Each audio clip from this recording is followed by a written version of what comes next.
Before the sun had a chance to rise above the horizon, Ethan Moore had already left the harbor. The sky overhead was as flat as glass, unusually clear, and the ocean stretched out before him like a vast, blue-tinged mirror. No waves. No wind.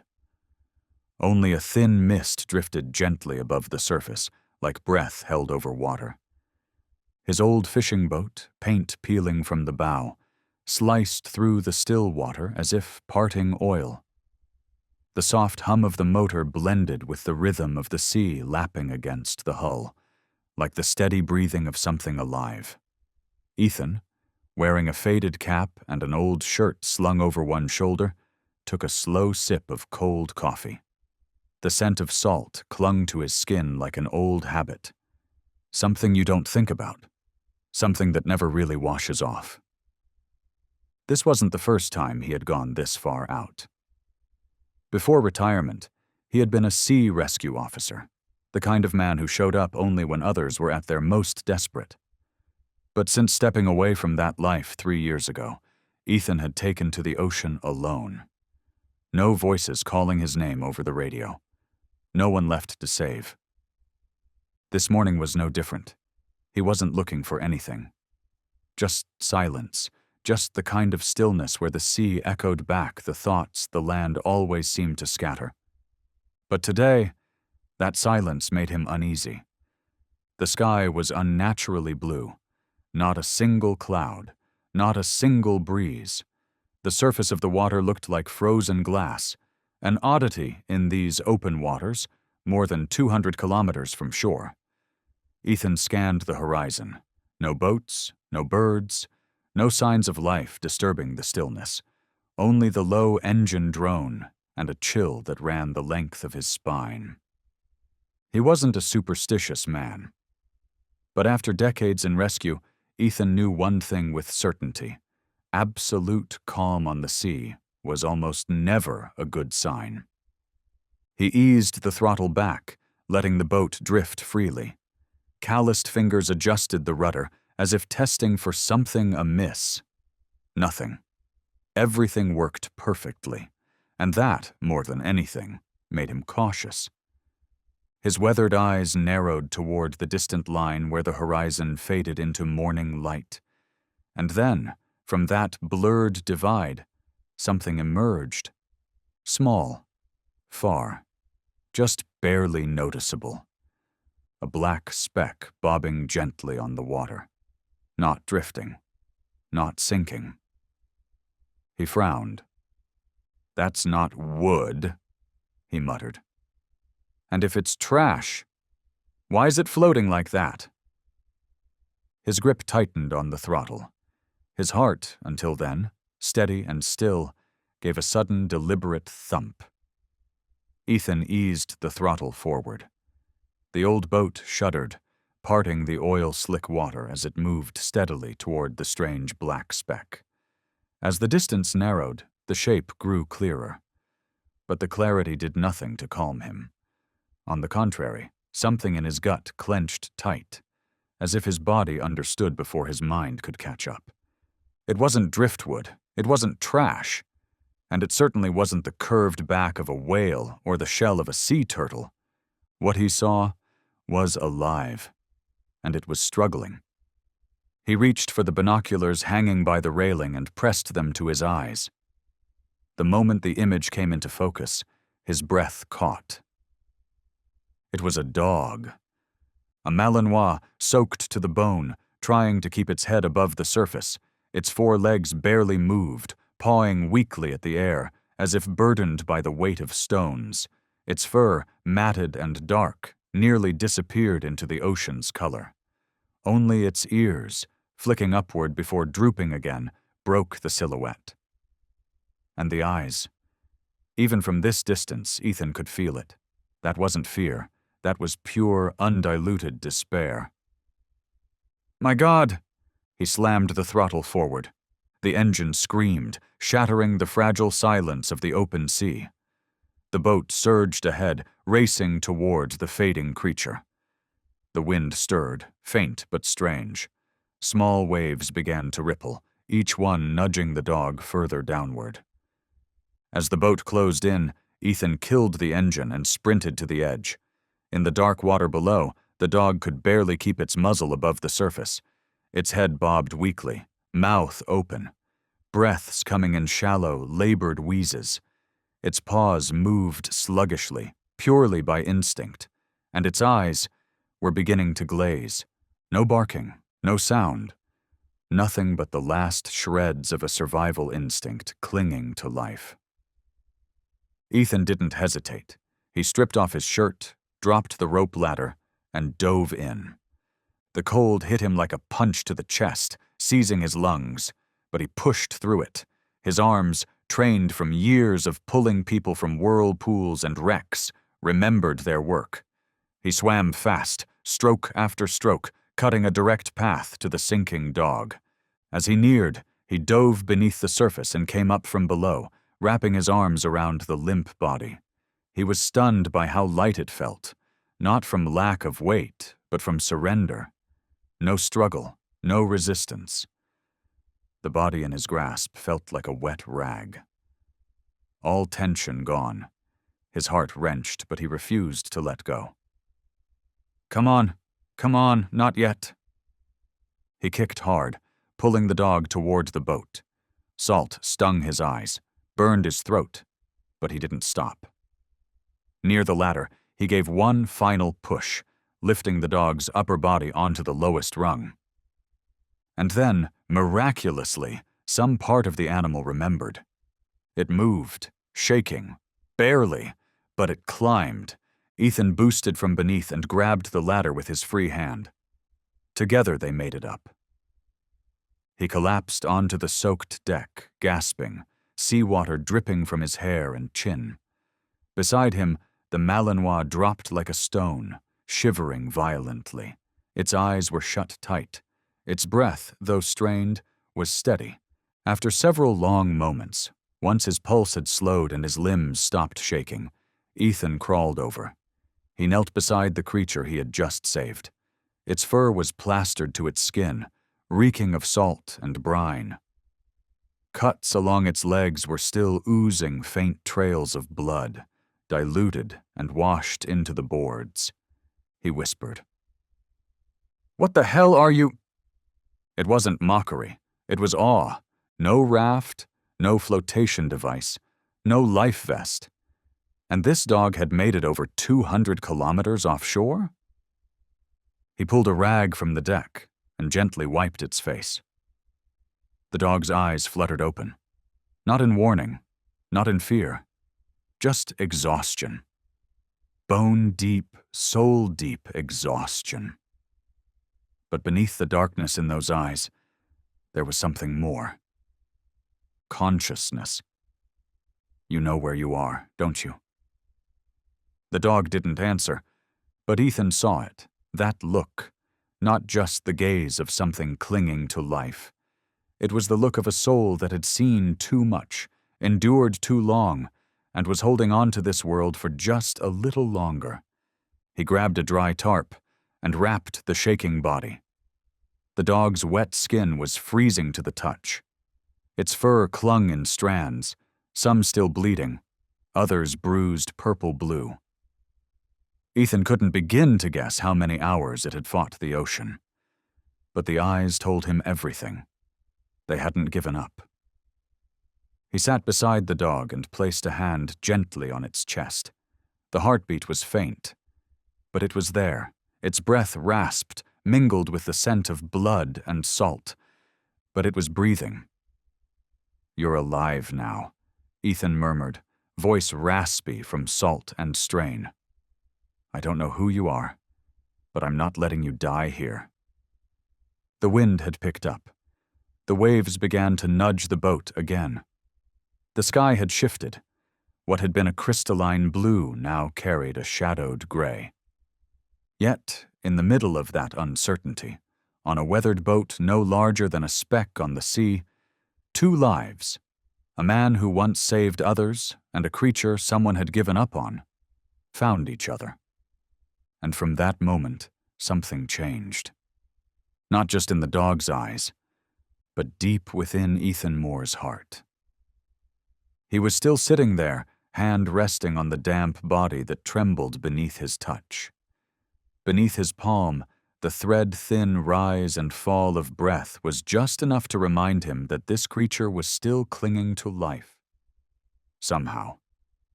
In Ethan's mind, every protocol drilled into him over the years came back in flashes. Check the wounds, keep the body warm, administer water slowly, then turn back to shore and contact the nearest station. He knew every step. It was instinct by now, etched into his bones. He didn't need to think to know exactly what came next. It was the right way, the logical way, the lawful way. But Ethan didn't move. He stayed there, in the middle of the soaked deck, surrounded by the cold stillness of a motionless sea, one hand cupped around the towel wrapped over the creature's body, the other still pressed gently against its chest, feeling for every small, persistent beat of a fragile heart. Something stronger than reason was moving inside him. Not pity, the easy emotion that rises when you see a wounded animal. Not sympathy either. The eyes of this creature were not begging for that. What stirred in Ethan was an older instinct, the one that had kept him awake through countless nights on life or death shifts, the one that had driven him into whirlpools when everyone else had said it was too late, the one he thought he buried with his rescue badge 3 years ago on the day he walked away from the sea. But here, this morning, in a place no one could reach, that instinct returned. Quiet but undeniable, like an undertow rising beneath calm water. Because what lay before him wasn't just a dying animal. It was a question with a heartbeat, a mystery with breath, and a pair of eyes that had never stopped trying, even as the body beneath them was falling apart. Ethan stood slowly, his joints creaking with the motion. The cold had seeped deep into his limbs, and his legs wobbled slightly as he walked into the cabin. In a small cupboard beside the old first aid kit and an opened can of tomatoes, he found a bottle of drinking water, sealed and half warm from the engine's nearby heat. He held it in his palms for a moment, warming it just a bit more, then stepped back outside. Kneeling beside the soaked creature, Ethan unscrewed the cap. The faint scent of chlorine and plastic rose into the air. He tilted the bottle and let a single drop fall onto the cracked lips. Then another, and another. The dog didn't react. A 4th second passed. Silent. Still. Then, barely perceptible, its mouth twitched. Not in panic, not in desperation, as if every movement had to be traded for pain pulled from the deepest place inside. It swallowed the 5th drop, then the 6th. Ethan exhaled, soft and long, the eyes opened again.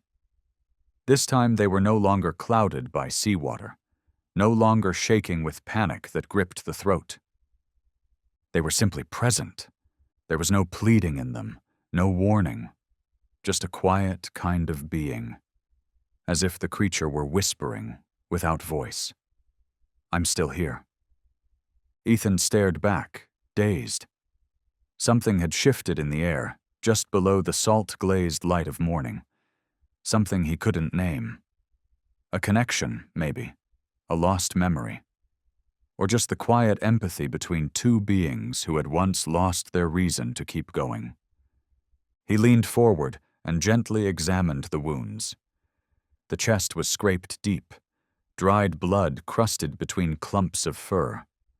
The front leg showed skin peeled raw at the ankle, a classic sign of swimming too long in rough current and saltwater drag.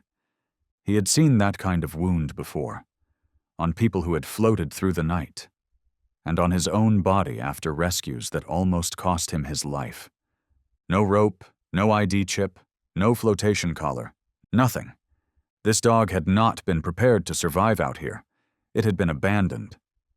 Ethan looked up, and once more his gaze met those eyes. They didn't flinch. They didn't blink.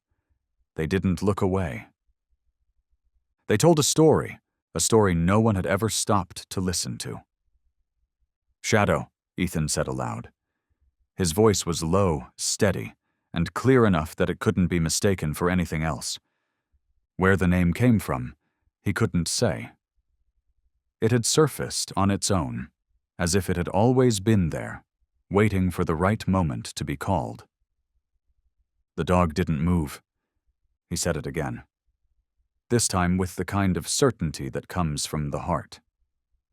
Shadow. He reached out, slowly, and placed his hand on the dog's forehead. The skin was cold and damp and pulsing faintly under his touch, but it didn't pull away. It didn't shake. It just remained, accepting. No numbers, Ethan whispered. No tags, no commands. You're Shadow, and I'm going to keep you alive. Out here, where no audience watched and no witness stood, Ethan Moore did something far greater than give a name. He gave Shadow an identity, a choice, a rebirth.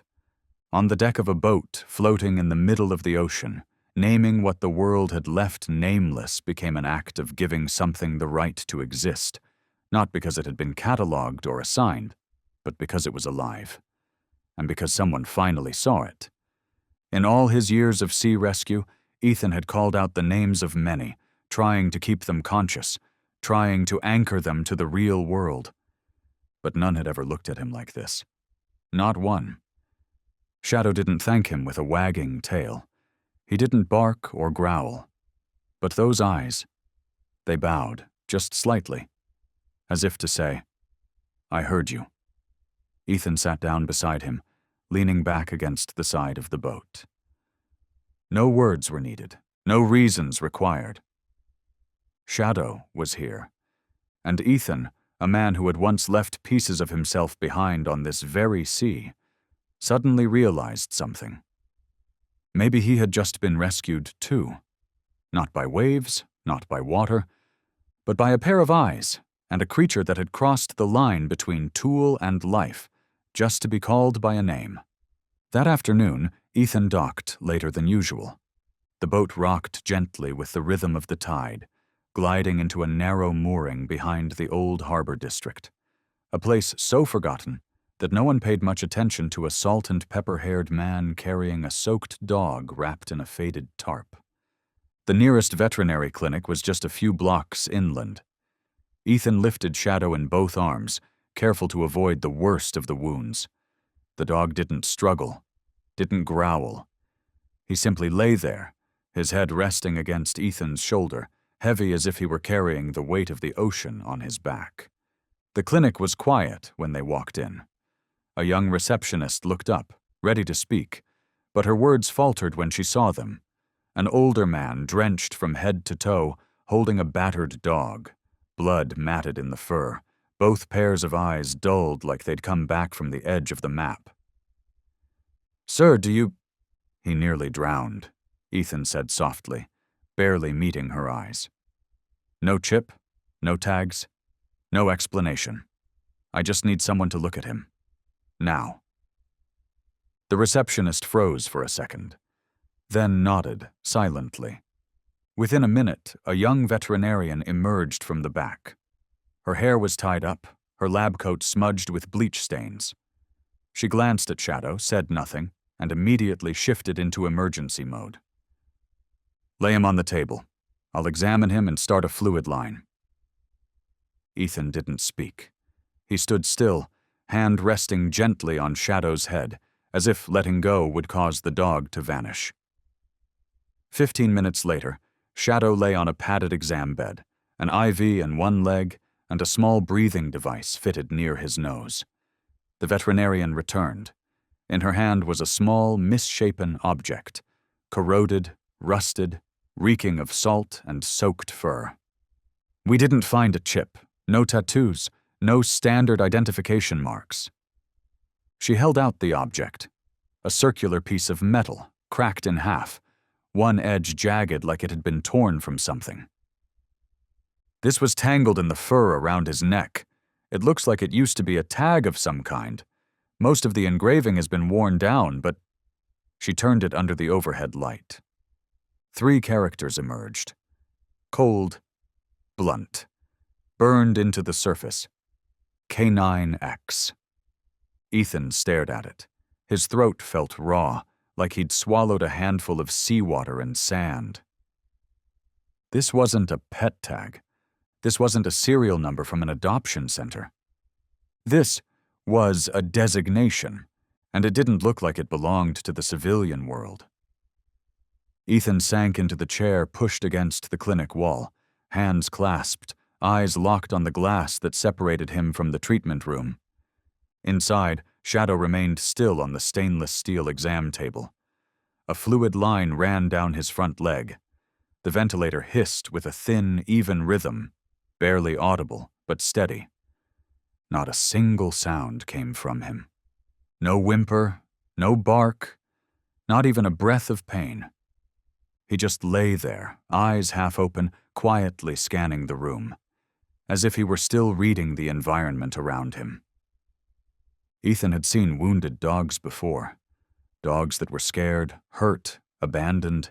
They would cry, they would whine, they'd bark or howl out of pain, confusion, fear. But Shadow did none of that. He didn't resist, but he didn't submit either. He simply stayed silent. And not the silence of shock or exhaustion. It was a deliberate quiet, the kind of stillness that said he was waiting for a signal, waiting for a reason to react. His eyes, those were what unsettled Ethan most. Not the eyes of a wounded animal, not the eyes of a house dog, not even the eyes of a standard working canine. These were eyes that understood exactly where they were, that tracked every motion in the room, that assessed rather than observed. There was no panic in them, but no rest either. They were alert, and Ethan knew all too well when a creature is fully aware but chooses to stay still. That is when it's most dangerous. The veterinarian returned with a cup of hot coffee. She handed it to him gently. Ethan nodded in thanks, took it, and after a pause, looked at her. His voice was low. "Have you ever seen a dog go this long without barking? Not even once?" She gave a soft chuckle, shaking her head.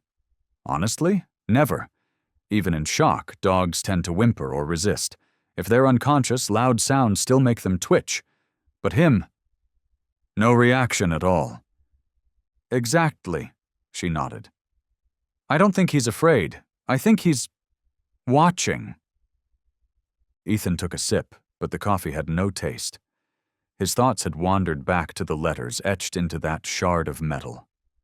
K9X. It wasn't random. K9 was standard, designating a working dog. But the X? X could stand for experimental. X could mean expendable, used, then discarded.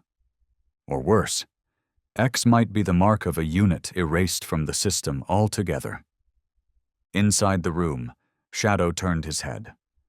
A small movement, but it was precise. Not accidental. His ears perked ever so slightly, like antennae catching a signal. Then, slowly, his eyes shifted, cutting through the glass. Ethan realized it. Shadow was looking straight at him. Not scanning, not glancing, looking, holding the gaze, unblinking. Ethan set the coffee down. "Shadow," he said. Just one word. Software, not a command. A confirmation. There was no immediate response. But in those eyes, something stirred. Not joy, not familiarity, but recognition. He knew he'd just been called by a name that wasn't printed on a tag, that wasn't encoded in a system, that wasn't issued by any handler or chain of command. It was a name chosen from a look, and spoken again with trust. Shadow didn't nod, didn't wag his tail. But something in his eyes, just the faintest shift, had softened. And for Ethan, that was enough. The sky had turned to ash by the time Ethan left the clinic. Shadow lay curled in the back of the old pickup, nestled into 3 thick blankets the vet had pressed into Ethan's hands before he left. The dog still hadn't made a sound. The 4th line had been removed, the wounds cleaned and dressed, but those eyes of his, they hadn't stopped watching the world beyond the window. Ethan drove in silence. His mind was blank, but his heart beat to a strange rhythm. Not fear, exactly, but something closer to anticipation. He didn't know what, exactly, waited behind each quiet movement from the creature in the back. But he knew, somehow, that his life had shifted. From the very moment those eyes lifted to meet the sea, something had changed course. His cabin stood 4 miles from the harbor, nestled at the edge of the woods where the trees met the ocean. It was the kind of place people came to when they'd spent their lives in storms and finally wanted to listen to the quiet. The place was old, the wooden siding peeled in long strips. The porch creaked like it would collapse in any hard wind. But Ethan needed nothing more. Here, he had the sea. A deck facing the sunset. A few mismatched mugs still coated in salt stains from years of careless rinsing. And now, he had a life beside his own. One he'd named Shadow. When the truck rolled to a stop at the front gate, Ethan climbed out first. He opened the tailgate and looked in. Shadow was still lying there, motionless, but his eyes, as always, had begun scanning the new terrain. He didn't leap out. He didn't shrink back. He simply registered. "We're home," Ethan said, like the 2 of them had come through something far longer than a few hours on the road. He moved around, reached in, and lifted Shadow carefully into his arms. The dog was heavier than he'd expected, but completely relaxed. His body, slowly warming beneath the blankets, rose and fell in a steady rhythm. His eyes stayed open. The front door opened with a gentle push. Ethan stepped inside and laid Shadow down on the rug beside the fireplace. He flicked on the small amber lamp in the corner, then crouched to light the dry logs stacked nearby. The fire caught quickly, casting a flickering glow across the faded wooden walls. Shadow didn't move. But in his eyes, for the first time since Ethan had met him, something shifted. It wasn't tension. It wasn't vigilance. It was something softer, a momentary release, barely visible, fragile, but real. That night, the sky held no moon. The wind from the ocean slipped through the cracks in the wooden roof, whistling in low, steady sighs. But Ethan didn't mind. The house had only one main room, a worn bed layered with thick wool blankets, a small red brick fireplace, a dust-sunken bookshelf, and a yellow-shaded lamp that glowed like breath in the dark. Shadow lay by the hearth, wrapped in an old sea-worn blanket Ethan used to take on solo fishing trips. The smell of firewood smoke, old salt air, and damp fur wove together into something that didn't offend the senses. It felt more like the closing chapter of a journey that had stretched far beyond its end. Ethan set out a bit of food, but Shadow didn't touch it. Not from fatigue, but because he never took his eyes off Ethan. Every step Ethan took across the room, every time he bent to tend the fire or lifted a glass of water, those eyes followed. Quiet. Awake. Not piercing, not guarded, just watching, as if trying to remember what it meant to be close to a human again, as if relearning the language of proximity after forgetting it for too long. Ethan sat in the wooden chair by the table and pulled out an old notebook. He didn't write, just flipped through a few worn pages, then let out a long breath. There was something in the air. Not silence, exactly. Something rougher. A kind of unspoken tether. Present but unnamed. He glanced to the right, to where the firelight danced across the curled frame. Shadow was still looking at him. His eyes hadn't blinked, hadn't drifted. He didn't sleep, though his body had to be exhausted. He didn't whine or stir. He just stayed there, as if Ethan's presence was the only anchor point left in the world he had just been dragged back into. Ethan gave a quiet laugh, shaking his head. "You don't have to keep watch on me all night." There was no answer, but the eyelids lowered slightly. Not out of trust, not fully. But it was something, a signal, that he had heard and understood. Before turning off the lamp, Ethan pulled the blanket up to his chest and turned to face the wall. But in those final seconds before his eyes closed, he knew that gaze was still there, steady as the tide. And in that small house by the sea, their first night passed without a single word. But perhaps more had been understood than most people ever managed to say. That morning, Ethan didn't wake because of sunlight. He woke because of a silence that felt wrong. He was no stranger to quiet. He was used to the rhythm of waves rolling in, to wind whispering through the cracks in the roof, to the deep, slow breathing of a house that had long grown used to being alone at the edge of the forest. But this silence was different, cold, rigid, like the absence of something that should be there. He sat up abruptly, feet hitting the chilled wooden floor. His eyes darted toward the fireplace. The old blanket was still there, folded neatly. Shadow was gone. Ethan stepped out of the room, passed through the narrow kitchen, and walked straight to the front door. Not a single sound met him. No scratch of nails on the floorboards. No subtle breathing in the corners.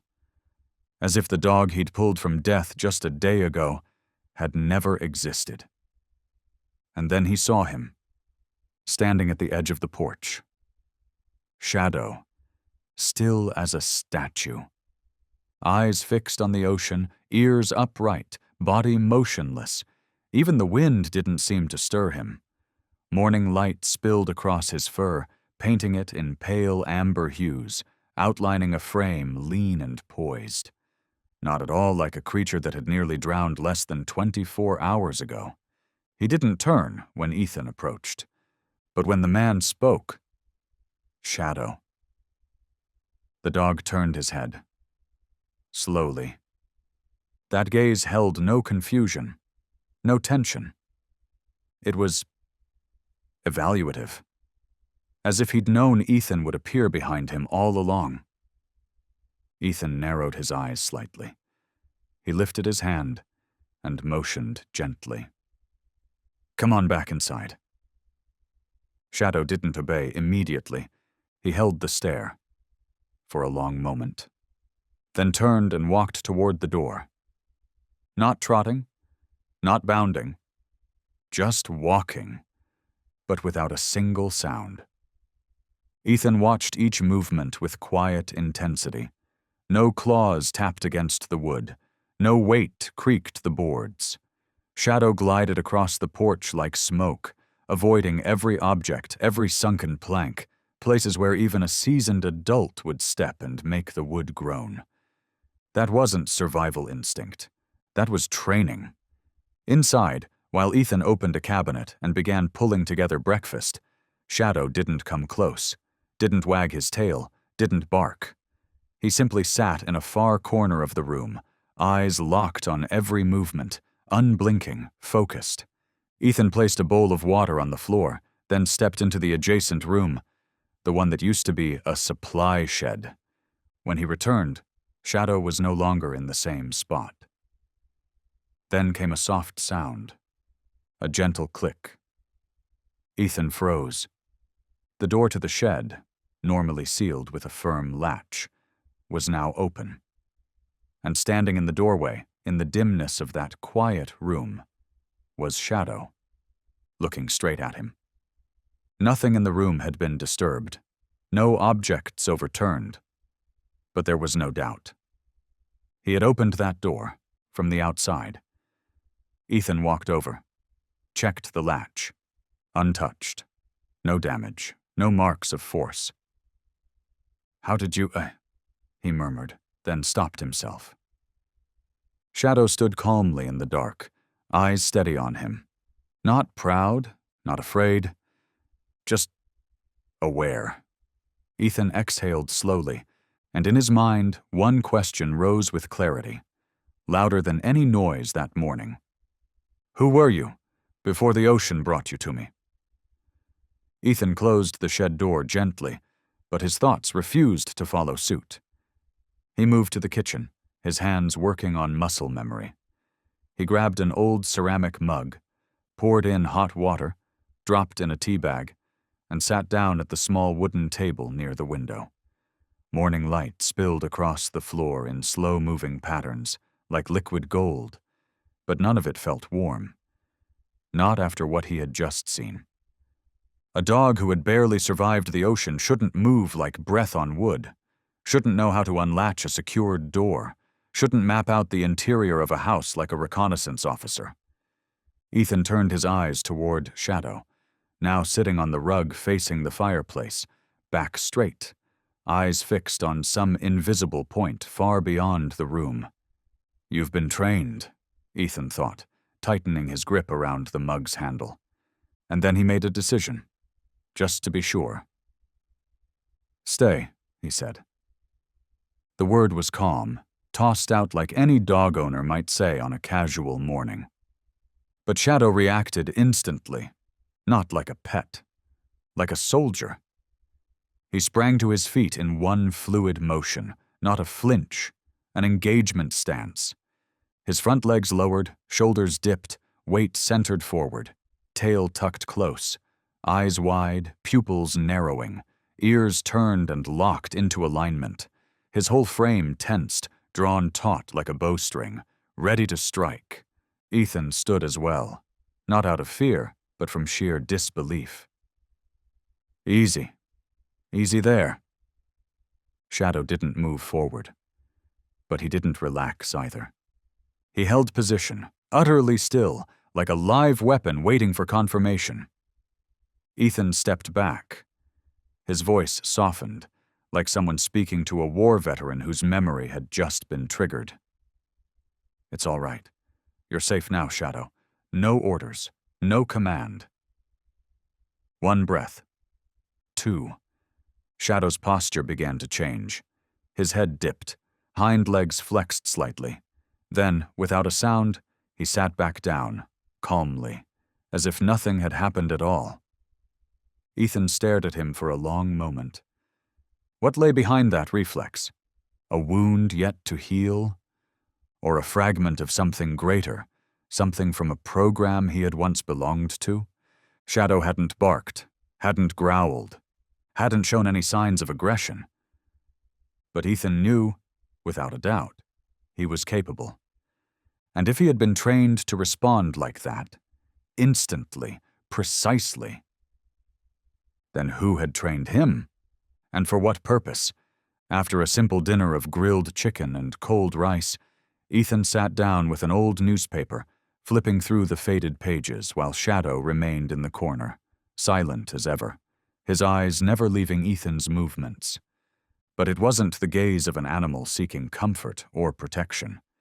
It was layered, measured, as if every gesture Ethan made was being catalogued, analyzed, filed away. Ethan folded the paper, stood up, and walked to the back of the house to check on the shed, a habit more than a need.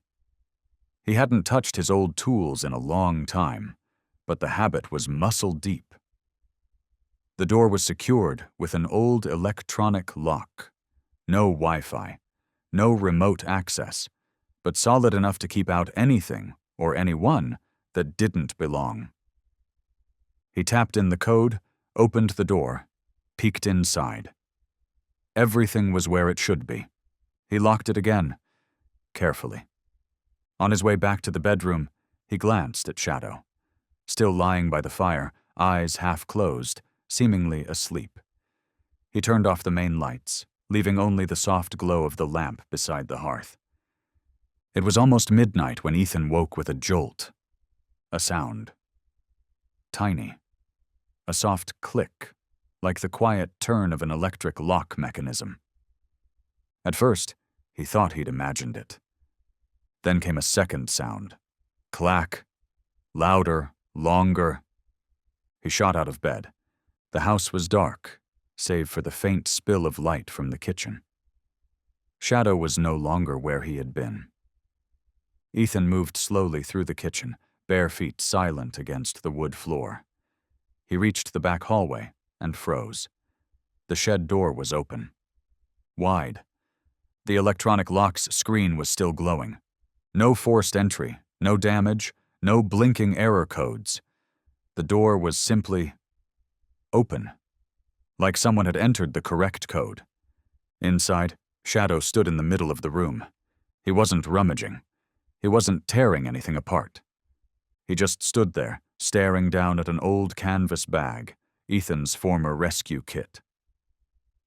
"Shadow," Ethan whispered. The dog looked up. And those eyes weren't guilty, weren't afraid, weren't the eyes of a creature caught doing something wrong. They were the eyes of something that knew exactly what it was doing. Ethan stepped in, heart pounding. He checked the keypad. No tampering. No malfunction. The code was unchanged. No sign of a short circuit or override. He lowered himself slowly to the ground, facing Shadow. Neither of them moved. They sat there, in the soft glow of the control panel, shadows stretching long against the walls. And in that moment, quiet, breathless, Ethan felt something he hadn't felt since the day he stopped going out to sea. A chill that reached all the way through him, not because Shadow was dangerous, but because he wasn't just a dog. Ethan sat in silence beneath the dim blue glow of the old electronic lock, its faint hum the only sound in the room. Across from him, Shadow remained motionless, eyes fixed on him. No retreat, no advance, no explanation offered. The stillness wasn't empty. It was a question without an answer. Ethan inhaled deeply, rubbing his face with both hands, then glanced back at the keypad. Even for an outdated model, that lock required a 6-digit code. And he had never shared it with anyone. Shadow had opened it. Not by chance. Not by luck. He had known how. Ethan rose slowly to his feet and circled the dog, not to intimidate, but to observe more closely. Now that Shadow's dark coat had dried almost completely, the lines of his body were clearly visible. Defined haunches, prominent shoulder blades, a broad chest. His frame was lean and purposeful, built for controlled movement and power. There wasn't an ounce of fat, no wasted motion. Every step, every slight tilt of the head carried the kind of precision that bordered on the unnatural. Ethan thought back to that morning. Shadow hadn't barked, hadn't needed a second command, hadn't sought affection or shown fear. He had acted like a soldier, and more than that, like a soldier who had already been discharged. Ethan had worked alongside Naval Special Operations before.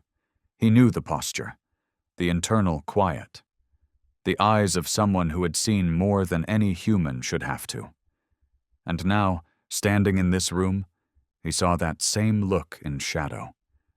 Not searching for love, not begging for pity, just existing, waiting, silently, for something to switch back on. "You've worked," Ethan said quietly. Shadow didn't respond, but something in his gaze softened. No longer cold, no longer calculating, just quietly acknowledging. Ethan stepped closer, his hand resting on the dog's neck, where the tangled fur still held the remnants of the torn collar and the rusted tag. "K9X," he whispered. "You're not just a pet. You were something more." His voice lowered, thickened. "You served." Shadow didn't nod, didn't bark. He simply closed his eyes. Once. And Ethan stood there, the pressure in his chest swelling, part awe, part sorrow. Because if Shadow was once a high-level working dog, what had happened? What could possibly have gone so wrong that he'd end up adrift in the middle of the ocean like discarded equipment no one wanted to claim? The next morning, Ethan brewed coffee earlier than usual.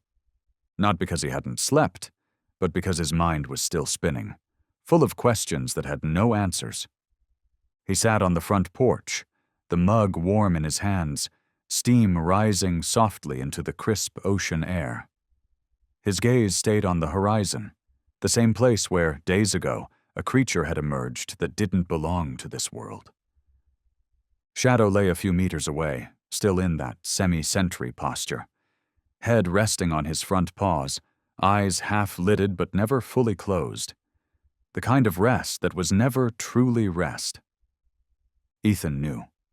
It was time to act. He stood, went inside, and dug through an old drawer. Beneath the false bottom, buried behind faded paperwork and worn tools, was a phone with the battery removed. A kind of device retired operatives still used when they didn't want to leave a trace. He inserted the battery, powered it on, and searched for a single name: Martin Hayes. His thumb hovered over the screen for a long moment. Martin, former Navy signal analyst, a man who'd spent years decoding off-grid transmissions from operations no one ever acknowledged, one of the few people Ethan still trusted, and the last person he ever wanted to call unless it really mattered. He pressed dial. The line rang 3 times before someone answered. Ethan Moore? A low, gravelly voice, with a hint of surprise. Yeah, Ethan replied, eyes drifting towards the window. I need to ask you something. There was a pause on the other end, then a quieter tone. If you're calling this number, it's serious, isn't it? Ethan exhaled. Do you know the designation K9X? Silence. No breath, no cough. Just the sound of something tightening on the other end of the line. I found a Malinois, Ethan continued, out in the ocean. No chip, no collar, just a piece of metal engraved with K9X. He's not like a normal dog, Martin. You have him with you? Yes. Alive? He's stable. Martin drew a breath, sharp and slow. Ethan could almost see it. Martin stepping out of whatever room he was in, pulling the curtain, locking the door behind him. That old muscle memory never faded. Listen, Martin said, his voice hushed now. I won't ask where you are, but if that tag is real, then you've just touched something that officially doesn't exist. Ethan gripped the phone tighter. I don't need the whole story. I just need to know who he was, and why he ended up in the middle of the sea like discarded equipment. Another pause. Then, finally, Martin said, I'll look. But I won't use the main system. I've got a backup archive. Offline. Give me a few hours. Thanks, Ethan murmured. When the call ended, he realized his hands were trembling. Not from fear, but because something deep inside him had just been confirmed. Something he hadn't wanted to face since the day Shadow locked eyes with him across the water. Shadow wasn't a dog bred to live a normal life. He had been created for something the world was never meant to know. 3 hours after the call with Martin, Ethan received a single message. Check the old machine, unlock code, last dive. No explanation, no signature. Ethan put the phone down and walked to the storage room, the place where he kept the remnants of a life he no longer spoke of. In the corner, under a tarp stained with oil and dust, sat a heavy, outdated military-grade laptop. Bulky.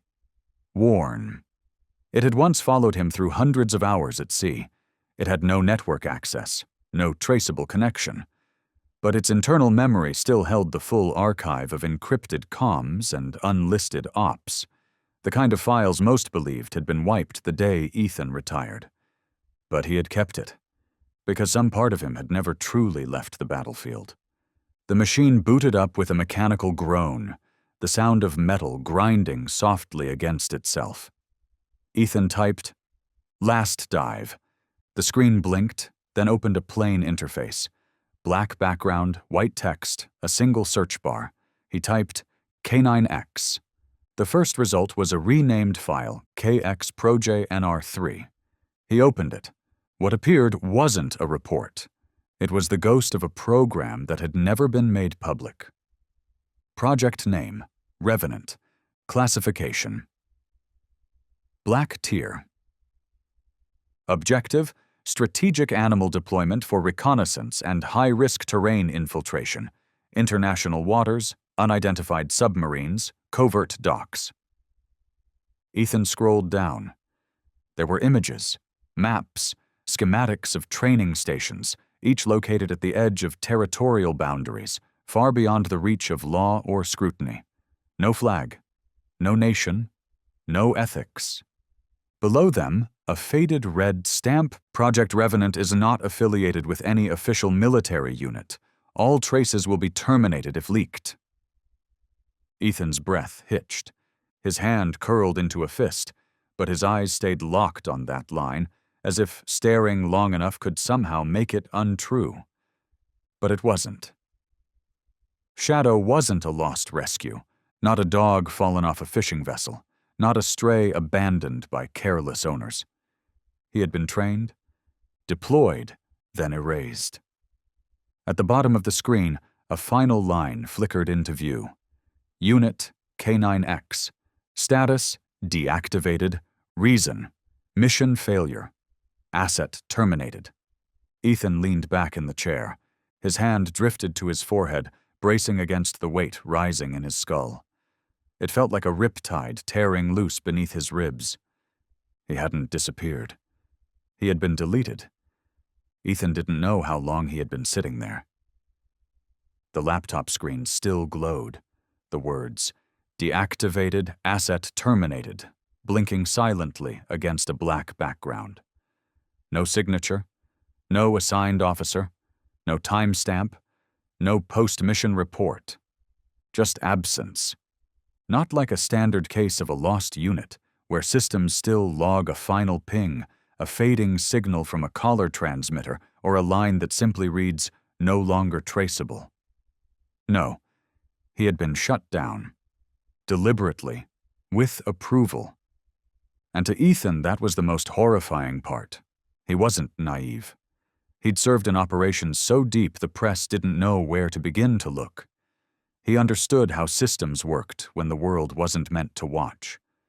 But this was a dog. Number A sentient being created to serve, to trust, to obey, and discarded like faulty equipment. No burial, no record, no grief, just a directive. Erase. Ethan leaned on the desk, his head bowed low, shadow stretching across the floor under the pale blue light of the screen.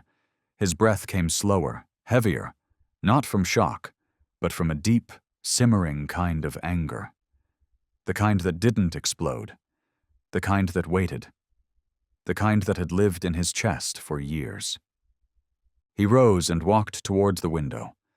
Outside, the sun was sinking into the ocean, smearing the water with streaks of red and orange, like blood dissolving into salt. Shadow lay on the porch, calm, at peace, as if he had no idea that his fate had once been decided by a cold string of code. Ethan looked at him. The way he rested there, no tension, no alertness, just being, made something inside Ethan ache in a way he couldn't explain. He didn't know. Didn't know that somewhere a directive had been typed, a line signed, a deletion confirmed. Not because he had failed, but because a mission had, and he had been left behind as its last surviving witness. Ethan stepped slowly out onto the porch. The dog's eyes opened, watched him. For the first time, Ethan sat without keeping distance. He didn't speak. He simply reached out, placed a bare hand gently on Shadow's back, over fur still rough with dried salt, old blood, and things no one would ever understand. Shadow didn't flinch, didn't growl. He lowered his head into Ethan's lap, as if he could feel something rising inside the man whose hand trembled slightly from silent rage. Ethan looked out at the sea, voice low, cracking. "They thought you were just a number!" His fingers curled slightly against Shadow's shoulder. "But I see you as something alive." The wind passed through, software cold. Shadow didn't reply. He simply folded his ears, just slightly, as if acknowledging a scar no one could see, but one that had always been there. Ethan didn't sleep that night. After Shadow had settled on the porch, eyes closed, ears still twitching every so often as the sea breeze passed through, Ethan returned to the desk. The old military laptop still glowed in the dark. That pale blue-white screen cast its light across his face like the ghost of a forgotten war room. What Martin had provided was just the surface, the deciphered remnants of a local offline archive. But Ethan knew better. If there was anything truly dangerous, it wouldn't be in a backup. It would be buried inside dynamic code, hidden behind firewalls that hadn't been used in years, the kind of data that required old military network access, dead connections, supposedly. And Ethan was one of the few who still remembered how to reach them. He began typing, a series of retrieval commands, strings of access tokens that had once been part of long decommissioned protocols. Some returned dead ends, file not found. But then, one command triggered a response. A window blinked open. Access point detected. Code reference, Revenant/Black. A secondary line appeared. Rotating encryption. Triple authentication required. Ethan hesitated. This was the point of no return. He pressed enter. The screen flickered for several seconds. The laptop fan kicked into a low whine. Then a familiar interface reappeared. Lines of cold text in the same formatting he hadn't seen in nearly a decade. Unauthorized access. Trace protocol initiated. No alarms, no sounds. But in the lower corner of the screen, a small red icon blinked to life. Red trace. Active monitoring engaged. Ethan froze. His heart slammed once, hard. He had triggered a military trace. That meant every access signal from his location had been detected by the original core system, and could now be reverse-tracked. This wasn't some internal flag or private log. This was real-time surveillance, with physical implications. Ethan moved quickly. He unplugged the temporary data cable, killed all ports, and manually shifted the system to offline protocol. The screen dimmed. The red icon blinked once more, then disappeared. Silence. The laptop returned to standby. Ethan slumped back into the chair, breath shallow, sweat breaking along his brow. And then, like a bullet slicing through the dark, one thought fired through his mind with terrifying clarity. They know I'm looking for him. Ethan hadn't even stood up from the desk when he heard it. Not the wind, not footsteps, but a sound so soft, so precise, it made the hairs on his neck rise. The tap of claws against wooden floorboards. Faint, uneven, as if the one making them was caught between two states of being. He spun around. Shadow, who always moved like a silent shadow, was now standing in the doorway. His body trembled. His head tilted unnaturally to one side. The left ear twitched as if catching static. His eyes were wide, too wide, and the pupils had constricted into sharp, unnatural slits. Shadow? Ethan shot to his feet and stepped forward. But before his hand could reach, Shadow's entire frame jolted. Once, a sharp, violent spasm that lasted only a moment, but hit like a triggered wire. His front legs buckled, then stiffened again, like an invisible command had just surged through him, and he no longer had control over his own body. No bark, no growl. But something inside him was no longer his. No, that's not possible. Ethan stepped back. A part of his mind begged to believe this was just a delayed trauma response. But he had seen too much. He had seen soldiers caught by experimental neurofeedback loops. He had heard whispers of active reflex implants, of programs that embedded commands, not just in minds, but in nervous systems. And what was happening now, this was not natural. Shadow turned his head toward him, not with aggression, but with an emptiness that chilled Ethan to the core. It wasn't the gaze of a conscious being. It was the stare of a receiver, a device registering signal. Ethan's fists clenched. His voice cracked, hoarse with a quiet desperation. "Shadow, if you're still in there, if you can hear me, fight it." The dog trembled harder. His chest heaved. His ear twitched rhythmically, as if invisible waves were pulsing through his nervous system. One paw lifted, his back arched. His mouth opened, no growl, just the shape of a cry he couldn't voice. Ethan stepped forward. Slowly, and placed a hand on his shoulder, a touch that once brought comfort. This time, Shadow froze, rigid. But he didn't strike, didn't flinch. He just shook violently, caught in a war within his own body. A command, long dormant, was clawing its way to the surface, reanimating pathways he didn't want to remember. Outside, ocean wind howled through the open window. The laptop still glowed behind them, and Ethan didn't need to look to know. The trace protocol was no longer just text on a screen. The signal had gone out. And Shadow had started to receive it. Shadow still stood there, suspended between two worlds. Ethan couldn't take his eyes off him. Every twitch of muscle beneath the dog's coat now seemed to carry two meanings, one biological, one mechanical. Veins pulsed just beneath the thin fur, vibrating faintly like high-tension wires under stress. Each tremble spoke of a conflict between instinct for survival and something pre-written, buried deep in code. Ethan turned toward the desk. His hands were shaking as he opened the second drawer, the one where he kept the old device. A low-frequency scanner. It had been part of his toolkit during Black Ops, used to detect broadcast signals from radar-silent submarines or to sweep for spyware hidden inside resupply crates.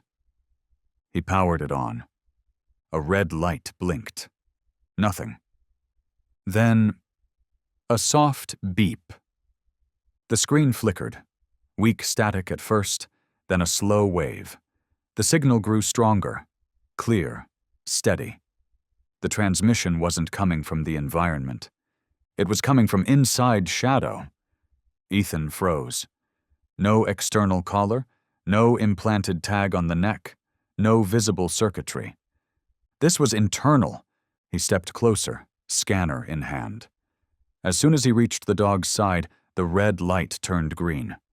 A constant tone, strong, unbroken. The signal was live. Shadow had been outfitted with an embedded receiver. No wires, no audible commands, a low-band remote interface, likely embedded deep in soft tissue, perhaps near the neck, or deeper still, hidden beneath skin and muscle, where no one would ever think to look. A technology Ethan had only ever read about, in classified reports, rumors never acknowledged on record. He sank slowly to the wooden floor, bracing his elbows on his knees. His eyes locked onto Shadow, still standing, breathing hard, eyes beginning to flicker with something he couldn't define. As if he could feel it now, as if some part of him knew that something inside had just been revealed, something he himself had never been allowed to control. "Oh God," Ethan whispered, staring at the scanner still pulsing green in his palm. "They didn't just program your reflexes." His voice caught. "They wired you from the inside." Shadow's ears drooped, and for the first time, Ethan saw it. Not resistance, not alertness, but shame. The kind that didn't belong to a dog. The kind that should never belong to a living being.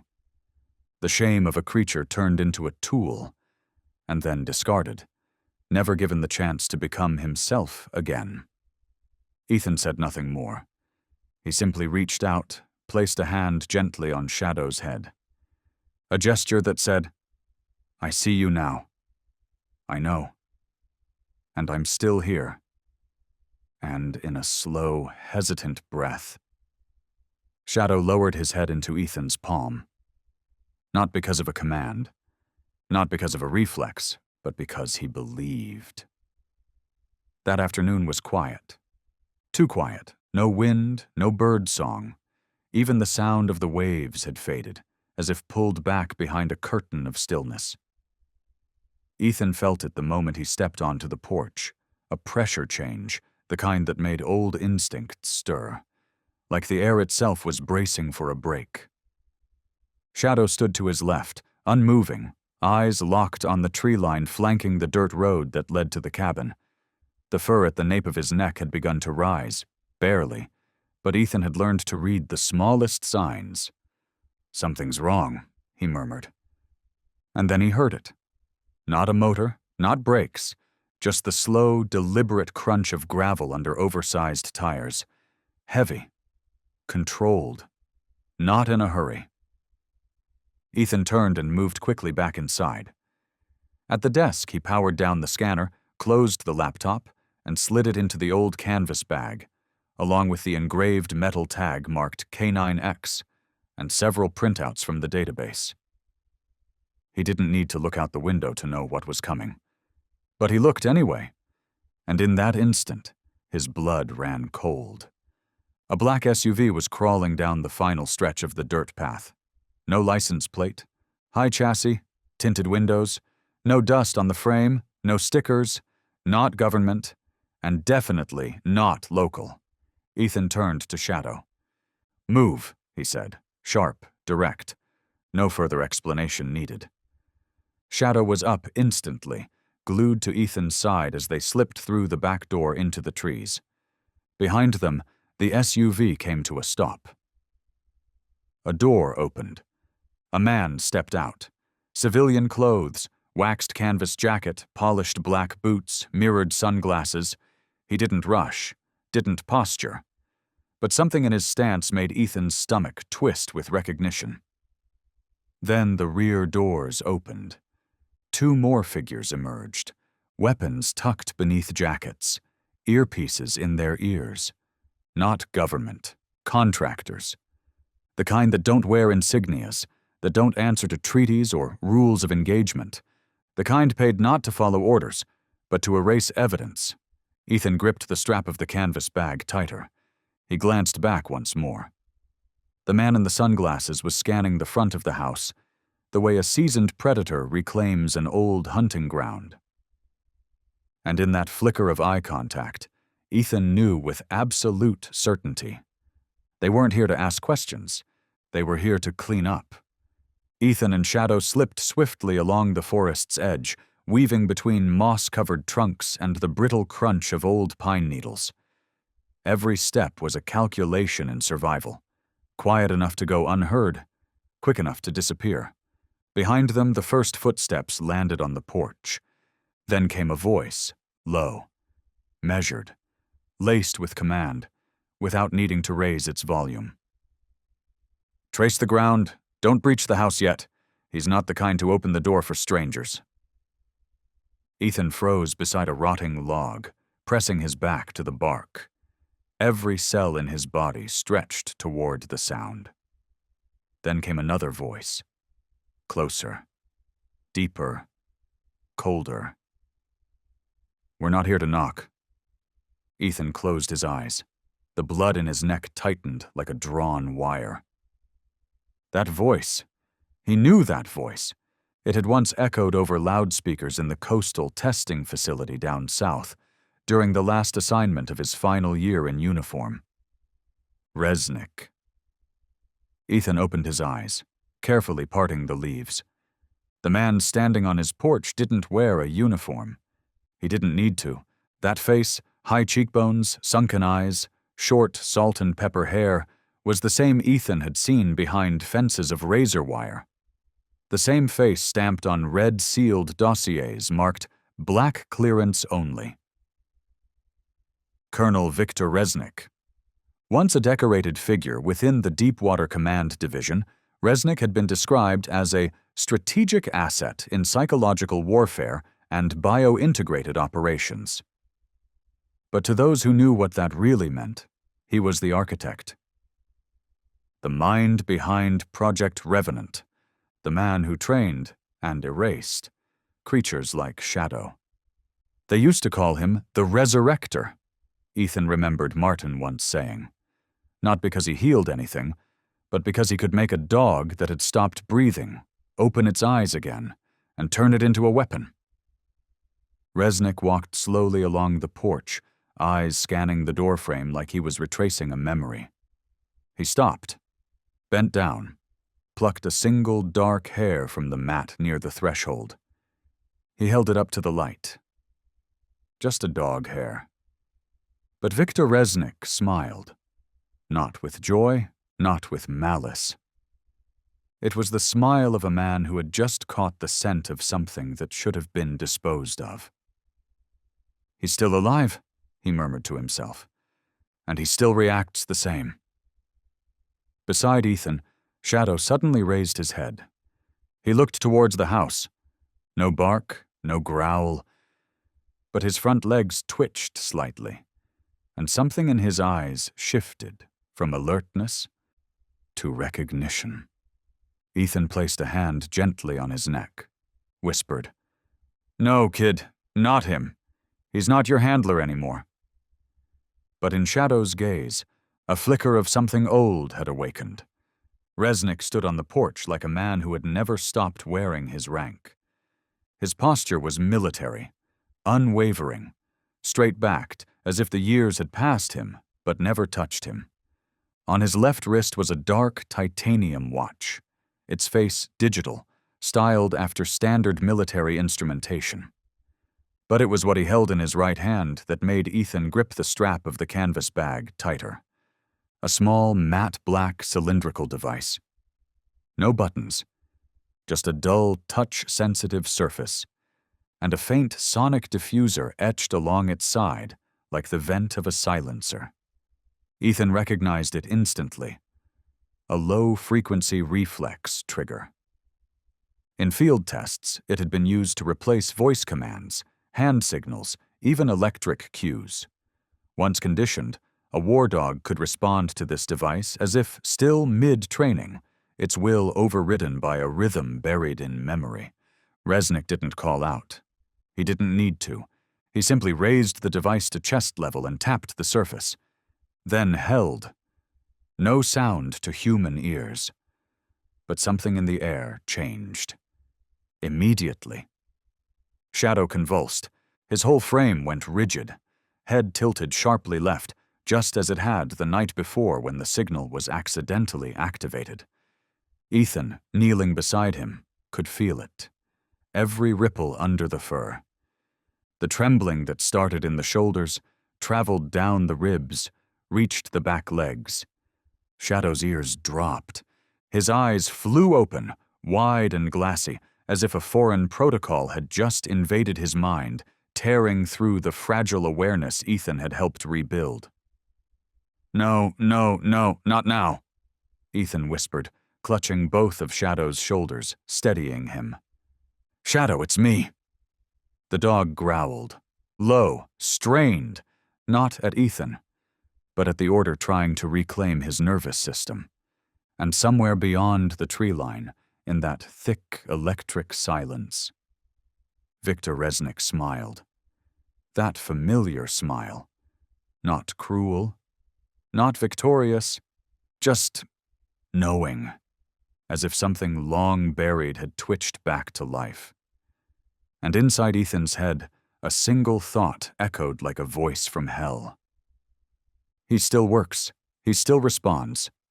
Beside Resnick, one of the mercenaries monitored a tablet in his gloved hand. A screen blinked with biometric patterns, heartbeat variability, neural sync frequencies, reflex mapping. "Engagement patterns locking in," he muttered. "Hold it," Resnick said. "No attack threshold. I don't want a weapon." He glanced back toward the woods. "I want him to remember." Inside the trees, Shadow trembled once more. Then stepped back. Ethan pressed a palm to his chest, felt the erratic pulse. The body remembered something the mind couldn't fully name. Some place, some command, some dark corridor of conditioning. "Kid," Ethan's voice cracked. "They're trying to pull you back." Shadow looked up. 1 second, 2.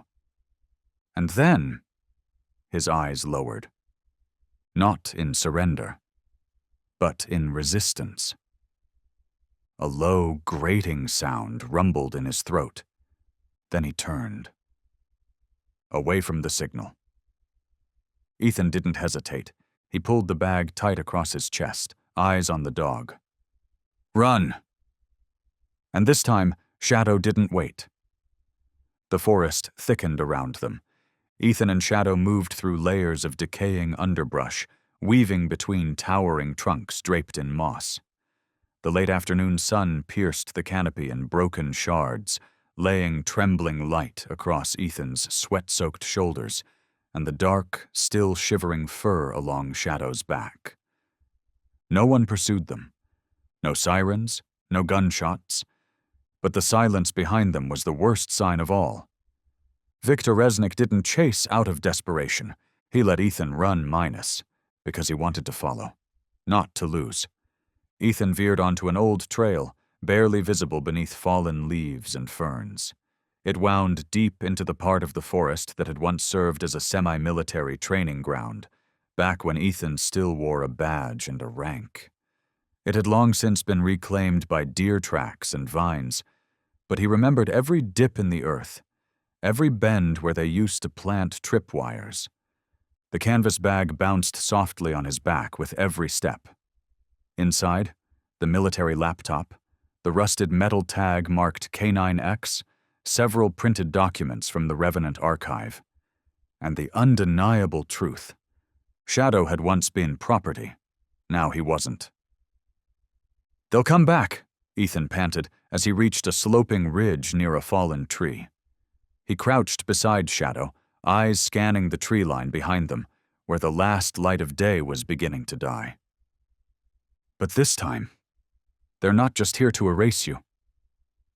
Shadow lay low against the ground, his breathing heavy. His ears still flicked involuntarily, reflexes rattled by the signal. But his eyes were clear again. No longer glazed. No longer the eyes of a device.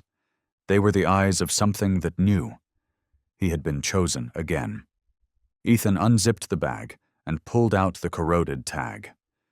He turned the metal over in his hand, running his thumb across the 3 letters he'd been carrying for days. K9X. Then he looked to Shadow, the one who once wore that code. "That name," Ethan said softly but firmly. "That's not yours anymore." Shadow didn't understand the words, but he understood the tone, the release, the rewrite. Ethan slipped the tag back into the bag, then rose.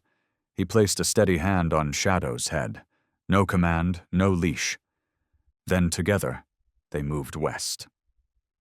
Toward a slope that opened into a line of soft hills and shallow creeks, known only to locals who had walked this forest long before it ever held secrets.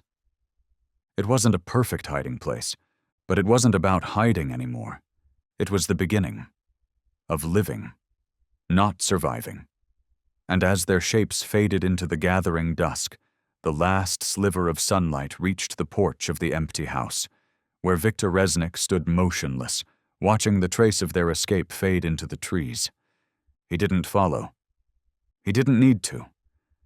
The device still pulsed in his hand. The signal was still live. And in Ethan's chest pocket, he tightened his grip around the single page Martin had sent with the file. Revenant. Erased from record. Not from memory. Not all commands stay permanent. And in his heart, a new sentence was forming, one strong enough to carry through the darkness. If the system once taught Shadow obedience, then I will teach him freedom. The last light of day had just slipped away. Evening spilled sideways through the pine canopy, draining the gold from the forest and leaving behind a fine mist, thin as breath, heavy as an omen. Something was coming. Slowly, but it could not be stopped. Ethan stood at the porch threshold, a steaming cup of coffee in hand, but his gaze was fixed far into the blur of trees ahead, where shadows thickened and silence held its breath. That feeling, that whisper of danger he used to call the moment before the gunshot, brushed cold fingers across the back of his neck. Shadow lay at his feet, chin resting on his paws, eyes half closed. But his ears were never truly at rest. And this time, they twitched upright at the same instant Ethan's heart gave a single, sharper beat. A sound. Faint, distant, but real. The crunch of tires on gravel. Ethan set the cup down and stepped to the edge of the porch, instinctively lowering his stance. At first it was only a shifting black shape between the trees, but when the first wheel broke the tree line, every sense in his body confirmed it. This wasn't a stranger lost on a back road. It was a predator that had already mapped the territory. A black SUV. Tinted windows, high clearance, no dust on the chassis, no license plate, no decals, no government tags. It moved like something that belonged here, because it knew it belonged here, not looking for a path. Following one. Shadow had risen, no growl, no bark, just wide, focused eyes. Not fear, recognition. His body shifted back slightly, not in retreat, but in readiness. Ethan felt it without looking. He backed into the house, opened the drawer at the desk, and retrieved the canvas bag. Inside, the military laptop, the rusted collar tag stamped K9X, the printed documents from last night's encrypted files. Outside, the engine stopped. A soft click. Then came the footsteps. Heavy boots met dirt and wood. One man stepped out. Tall, straight-backed, charcoal leather coat, mirrored shades. He didn't look around like a scout. He walked like someone returning to land he once ruled. Ethan stood behind the door. He didn't draw his weapon, but he tightened his grip on the canvas strap, as if holding on to the last surviving pieces of truth. The rear doors opened. Two more emerged, broad-shouldered, silent. Long coats hiding half-visible weapons. One of them nodded toward the porch. Mercenaries. No uniforms, no flags. No one would trace them when this place was ash. Ethan bowed his head slightly, then whispered, low and steady, toward the floor by his feet. Shadow, we're leaving. He didn't have to say it twice. Shadow had already turned, moving the moment Ethan opened the back door and slipped down the slope into the trees.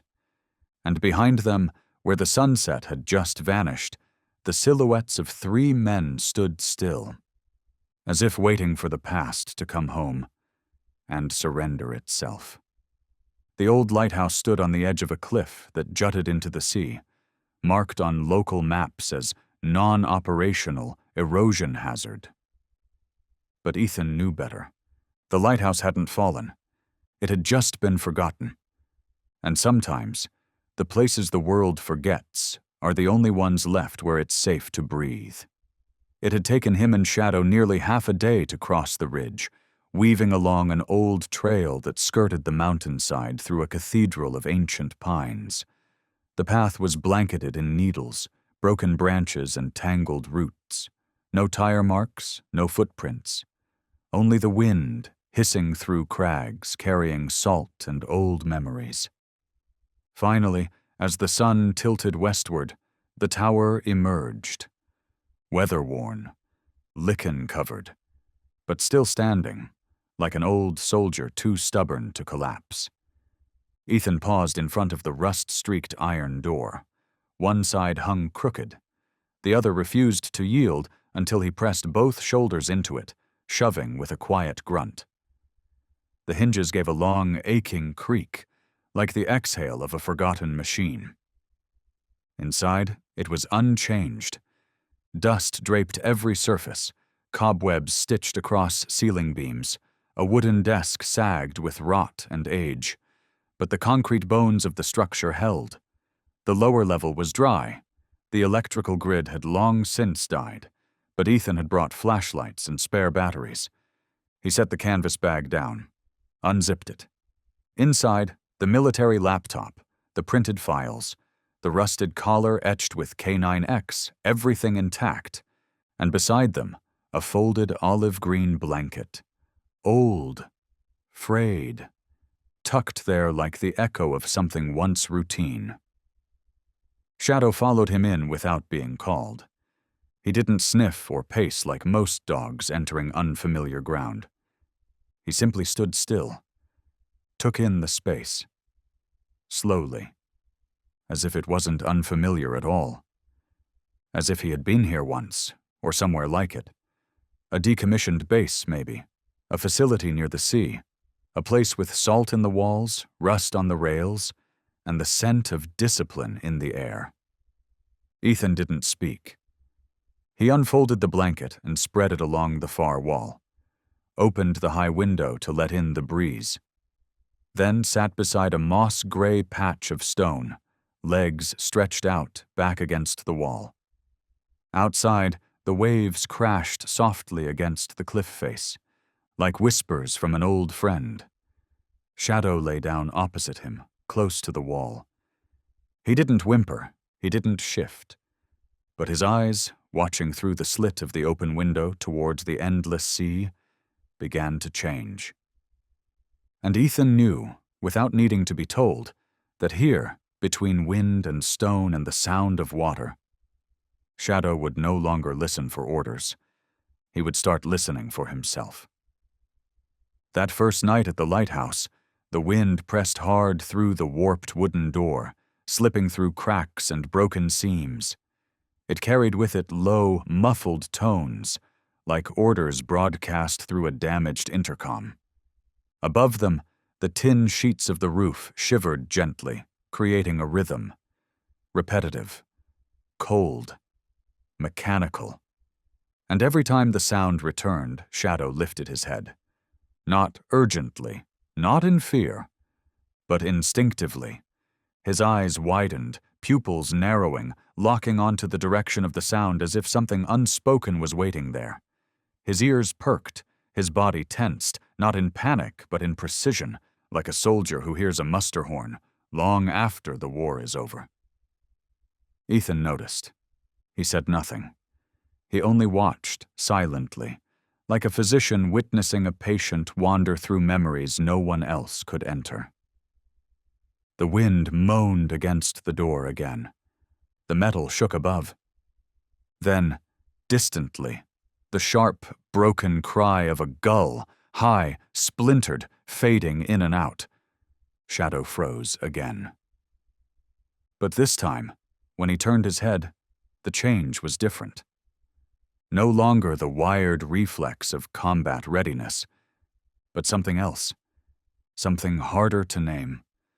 In those dark eyes, the gaze dulled for a moment, softened, slackened, as if something old and wordless had stirred. He wasn't looking for a target anymore. He was looking through the wall, through the room, through time. He saw something Ethan couldn't. Barbed wire fences, a sky the color of gunmetal, boots pounding in unison, oil smoke on wind, and the screams of other animals that never came back. Ethan rose quietly. He didn't call Shadow's name, didn't touch him. He sat down nearby, close but not close enough to intrude, as if respecting the sacred perimeter of memory. Shadow didn't look at him, but he heard him. Ethan reached for the olive blanket and gently draped it across the dog's back. Shadow's eyes closed, not to sleep, but to contain whatever had awakened, to keep it from spilling too far. Ethan understood that. It was no longer a reaction to command. It was the echo of pain that had never been given a name. And now, with each metallic creak of the old lighthouse, each gust of wind slamming into stone walls, another piece of that past was being unearthed. No one was calling, and still, Shadow listened. No one gave an order, and still he rose. Ethan leaned back against the wall, gaze drifting upward to the ceiling beams trembling in the wind. And in that moment, he understood. These sounds weren't just wind anymore. They were echoes from a life that had been strangled into silence. And for the first time, Shadow was being allowed to hear himself again. On the third night at the lighthouse, the wind still blew in steady from the sea. But this time, Ethan didn't hear it as a warning. He heard it like a memory, a kind of language only those who have lived too long between survival and silence can truly understand. Shadow lay beneath the open window, his head resting on his front paws. His eyes were no longer sharp. His body still reacted to sudden noises, but not in the posture of someone ready to strike. He was no longer fighting. But he hadn't yet learned how to rest. Ethan sat a few meters away, back against the stone wall, holding a worn notebook in his hand. He didn't write. He just held it. A small flashlight rested between them, casting just enough light to create two overlapping shadows on the mold-stained wall, as if two beings were slowly learning to breathe in sync again. "You don't respond out of obedience," Ethan said quietly, not looking at him. "I see it now. You listen to those sounds, not because they were drilled into you, but because no one ever helped you unlearn them." Shadow tilted his head slightly. "No one ever taught you how to live once you stopped being a tool, huh?" The wind slipped softly through the roof beams. Ethan set the notebook down, leaned forward, and lowered himself to the floor beside Shadow. Close. Level. Not above. Not commanding. Just present. "You don't have to obey. You don't have to prove anything. If you need to shake, shake. If you don't know what this feeling is, I won't ask you to name it." Shadow looked at him, longer than usual, and then, very slowly, he rested his head on Ethan's knee. Not because he was tired, not to be comforted, but as if he were trying to believe. Ethan placed a hand gently on his neck. Not to pet, not to praise, just to say, "I'm not leaving, and I won't ask you to be okay." Shadow's eyes closed, not in vigilance, but in something new, a rare kind of release, not full, but not locked away anymore either. Ethan gazed into the darker corners of the lighthouse, where the light didn't reach. And he understood. These weren't scars of training. They were memories still alive, still looking for a way out. And if anyone could stay long enough to walk beside them, it had to be someone who once lost the map and learned how to come back. On the 5th morning at the lighthouse, the sky was wrapped in a dense curtain of fog, thick and gray, pulled taut across the sea like a burial shroud. The wind was still, but the air felt thick enough to choke on, as if even the world itself had gone still, holding its breath. Ethan stood on the second-floor balcony, hands resting lightly on the jagged rust of the rail, eyes scanning the mist. He already knew what was coming. From the forest behind, a sound crept in, thin, unnatural, the low whine of tires rolling slowly over stone. Then footsteps, measured, not hurried, but organized. And then they appeared, like figures peeled from the edge of Shadow's worst unspoken dreams. A formation of men in muted black uniforms, moving in a tactical wedge. Each wore comm units tight to the ear.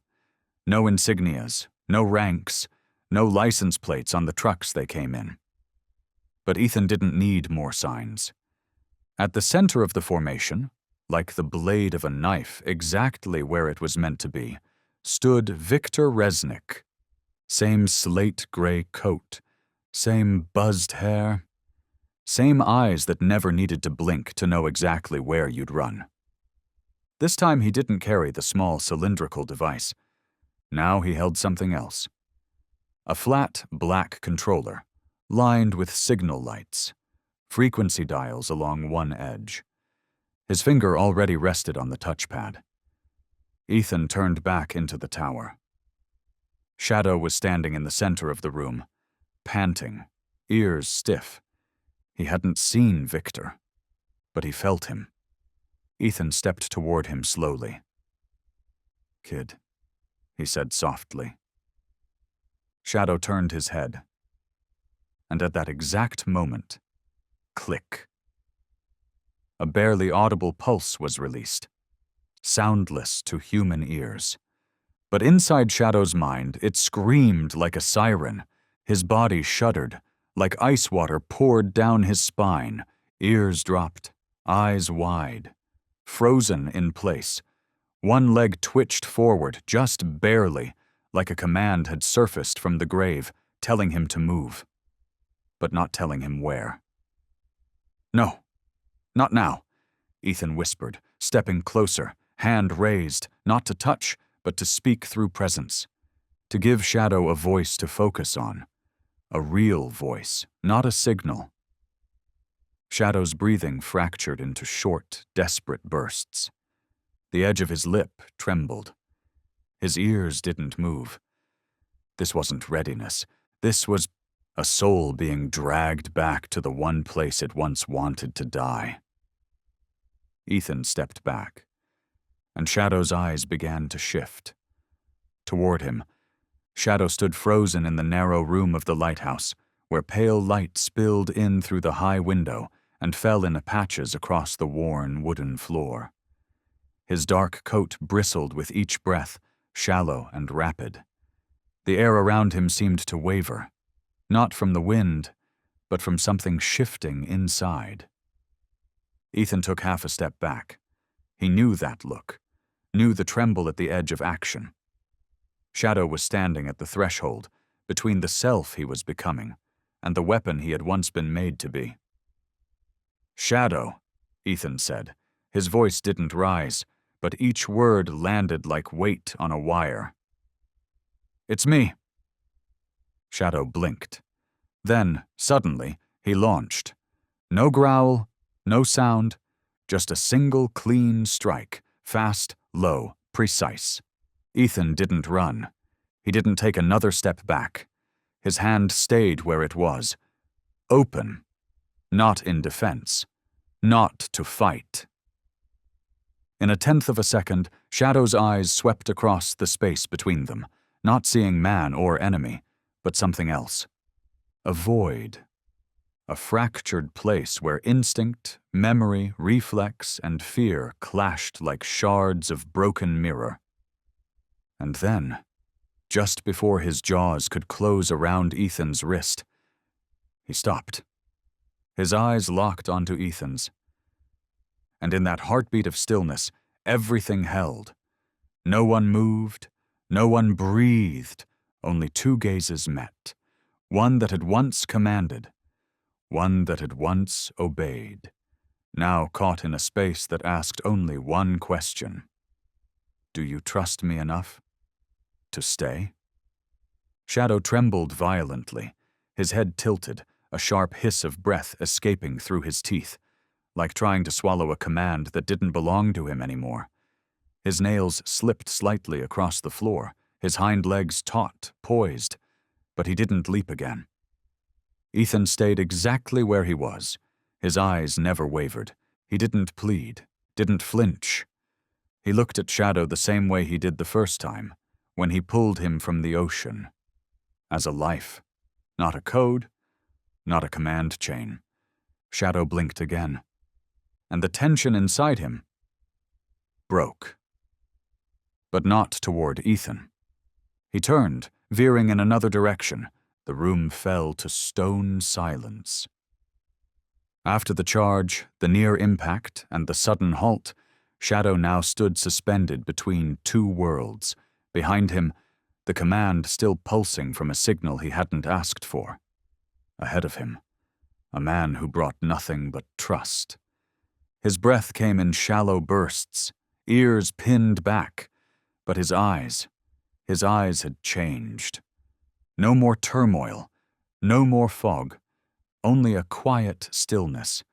The stillness of a being waiting for just one thing: permission to decide. Ethan stepped forward. Slowly.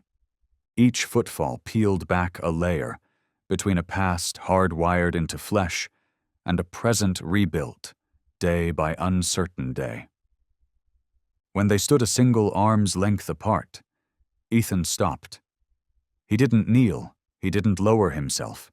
He simply extended his hand and placed it gently on Shadow's head.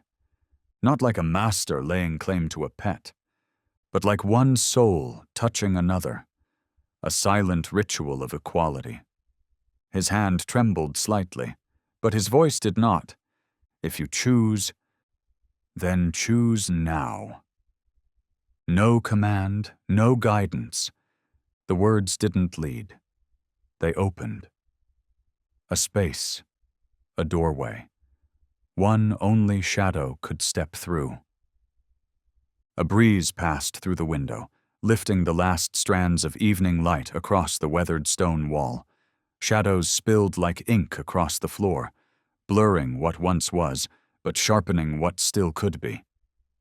Shadow lifted his head, and his eyes met Ethan's, no longer the eyes of something trained, but the gaze of someone remembering who they are. He closed them, just for a moment, and leaned his forehead into Ethan's hand. Not long, but long enough to turn a choice into a vow. Then he turned, without hesitation, without looking back, toward the place where the signal had been sent. Ethan tightened the strap of the canvas bag at his side, eyes fixed on Shadow's back. He didn't call out, didn't hold him back.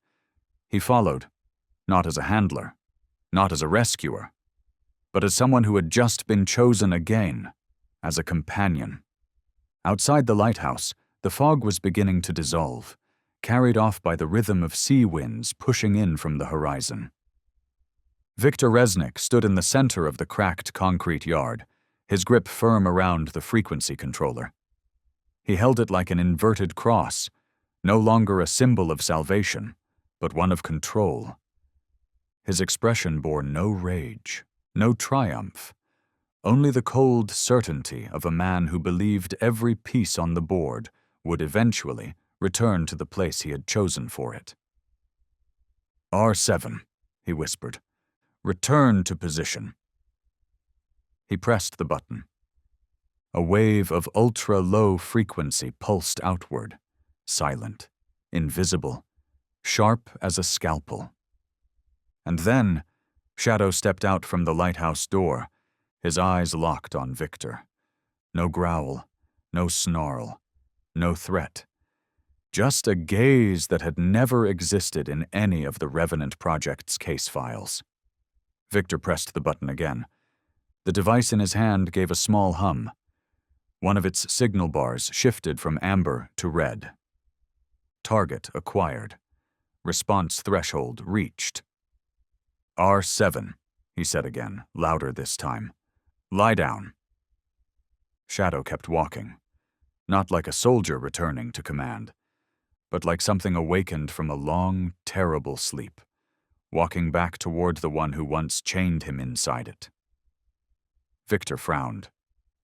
I said, lie down. Still no response. No signal echoed back. No confirmation ping. No obedience protocol engaged. Only a dog moving forward. When the distance between them closed to meters, Shadow began to run. Victor stepped back, raising the controller like it might somehow shield him from what was coming. But it was too late. Shadow lunged, cutting through the air in silence, sidestepping the sightlines of the two guards behind Victor with practiced perfection. It was the kind of strike he'd been trained to deliver. Only this time, not for a command. This time, he wasn't targeting a man. He was targeting the hand that held the leash. Crack! Shadow slammed into Resnick's arm, sending it flying backward. The controller was ripped from his grasp, spinning across the ground until it shattered with a sharp, splintering snap. Plastic, circuits, control, broken. Shadow landed on all fours. He didn't attack again, didn't advance. He just stood there, on the weathered pavement, surrounded by ocean wind and broken wires, like something that had just shattered a collar no one could see. Resnick stared at his empty hand, stunned. No, that's not possible. Ethan stepped out of the lighthouse. He crossed the yard slowly, the wind catching the edges of his coat.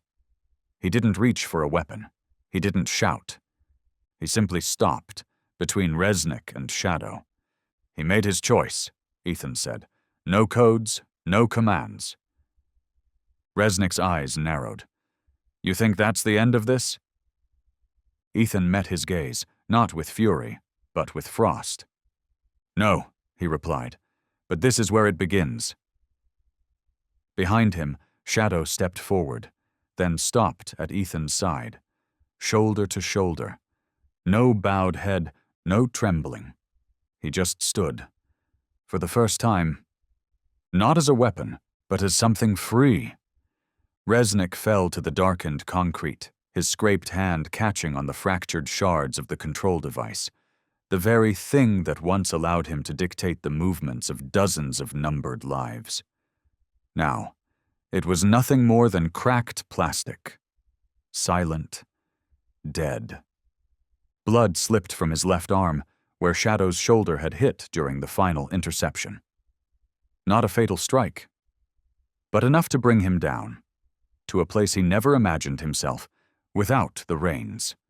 One of the mercenaries nearby stepped forward, gun drawn, but Resnick raised his hand.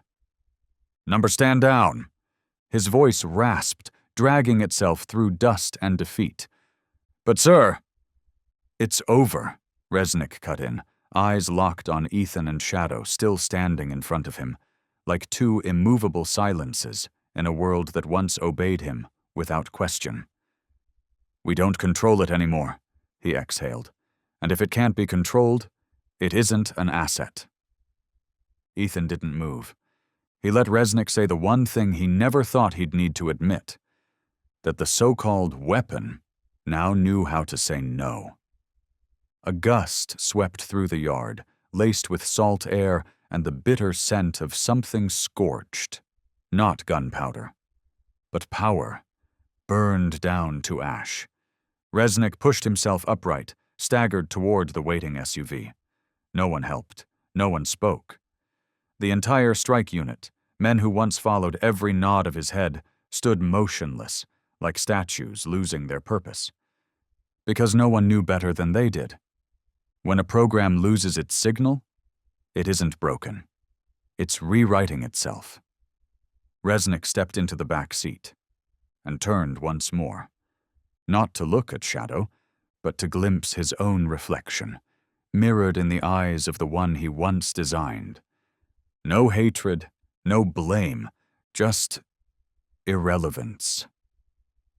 Ethan watched in silence as the vehicle reversed, tires grinding cold over gravel, no shots fired, no last threat hurled over a shoulder, no declaration of war, no ending.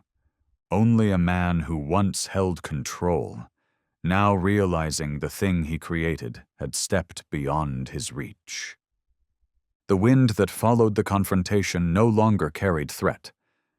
It was just wind now, cold and salty, sweeping through the lighthouse grounds as if to clear away the remnants of what had just been.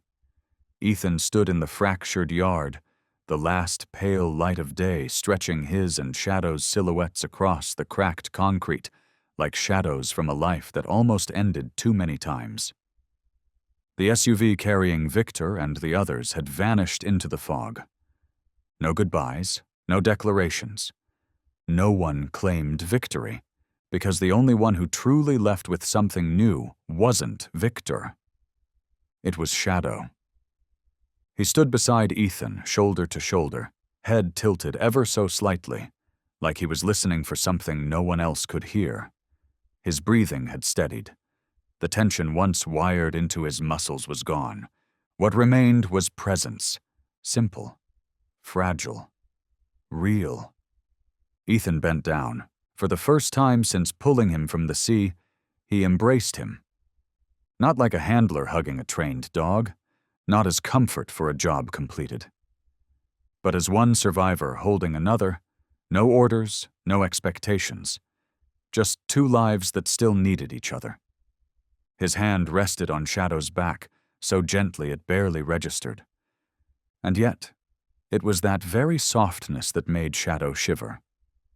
Not from fear, but because something deep in his nervous system had just been unlocked, not by frequency, but by faith. "You did good," Ethan whispered, voice raw, hoarse with all the things he couldn't say. "You did so damn good, kid." Shadow didn't bark. He didn't need to. He simply nudged his forehead into Ethan's chest. Not because he was taught to, but because, for the first time, he chose that gesture as a way to say, "I'm here, and I am mine." And in that quiet moment, Ethan realized he wasn't just holding a dog. He was holding a soul that had once been broken, now learning how to come back together. Not through commands, not through programming, but through freedom, through choice. The next morning, the sun rose late. Not because of thick clouds, but because today, the light wasn't in a hurry. Ethan woke while the sky was still a muted blue-gray. He stepped out onto the lighthouse porch, his hand brushing the rusted railing. The same spot where last night, footprints had marked the retreat of men who no longer held power. The sea was still there, steady, indifferent, unchanged, as if nothing had happened between the tides. But Ethan knew, for him and for Shadow, everything had changed. Behind him, Shadow stepped out. He needed no command. He simply came to stand beside him, his shoulder pressing gently against Ethan's leg. A silent signal passed between beings who no longer needed words. Ethan placed a hand on his head. Software steady. "Let's go." They didn't bring much. Just the worn canvas bag. Inside, the remnants of a truth once buried. A broken command device, a tag engraved K9X, a few pages of off-grid documents. Ethan needed nothing more. Because what mattered most wasn't in the bag. It was the choice that had already been made. Together they left the lighthouse behind, walking the narrow cliffside trail few people remembered. It cut through low woods and followed the bend of a shallow stream. At the final rise, Ethan paused. He turned to look back at the sea. That place where he had once found a creature drifting between life and death. That place where Shadow had no name, no voice, no right to refuse. That place had once been the beginning of pain. And now they turned their backs on it, not to reject it, but because they had survived it. Because they had risen, because pain no longer held the leash. Ethan stepped forward. Shadow followed, close behind. No orders, no hesitation. No longer K9X, no longer a tool. Just Shadow, a name born of trust. a soul seen not through rank or number, but through eyes that no longer commanded. And like that, they walked away from the sea, carrying the one thing those who sent the signals could never take back: freedom. The road to the highlands twisted like a ribbon of dirt through hills draped in pine and boulders, where cell signals vanished after the second bend, and digital maps faded into blank space. Ethan guided the old pickup truck along a moss-covered trail, its tires crunching over dry, rotted leaves. The track it left behind was faint, erased swiftly by the wind. No one followed. No one could. Because the place Ethan was bringing Shadow to didn't exist on any map. A small wooden cabin, perched 3 stone steps above the forest floor, leaning into the northern tree line, built years ago by Ethan and a friend after their final deployment. Back then, they called it the last fallback point, not to fight again, but to learn how to stop fighting. That friend had passed on years ago, but the cabin remained. Ethan unlocked the wooden door with a rusted key that had hung behind his rearview mirror for a decade. Inside, the air smelled of old pine and stillness. Dust blanketed every surface. There was no electricity, no reception, but there was light filtering through the slanted roof, and a silence that hadn't yet been touched by the world. Shadow stepped inside behind him. He didn't sniff or scout, didn't tense. He just stood there for a moment, drew in a long breath, and sat down on the wooden floor, as if his body already knew. This was a place where nothing would be asked of him. Ethan lit a small gas burner with an old lighter, boiled water, and rinsed the dishes left untouched since another lifetime. He unfolded the worn olive blanket near the stone fireplace, laying it beside a thin rug. Shadow watched him for a while, then quietly padded over and curled up on the rug, not by command, not waiting for a signal, but simply because he finally trusted the stillness enough to rest. Ethan leaned against the doorway, eyes catching the silhouettes cast by firelight. His and Shadow's shadows stretched long and quiet across the wooden wall. No choppers overhead, no boots in pursuit, no trail to trace, just a cabin, a forest, and a soul once bound by numbers, now safe beneath a roof that didn't need a name. At first, the changes came softly, like sunlight slipping through branches, invisible in form, but always present. Shadow began eating faster, not in the frantic gulping way of something starved or afraid of losing, but at the pace of a being who felt safe. He sniffed the food, licked his lips, and only then began to eat. No more pausing between bites as if waiting for an unseen command. No more sideward glances to check if he was being watched, judged, controlled.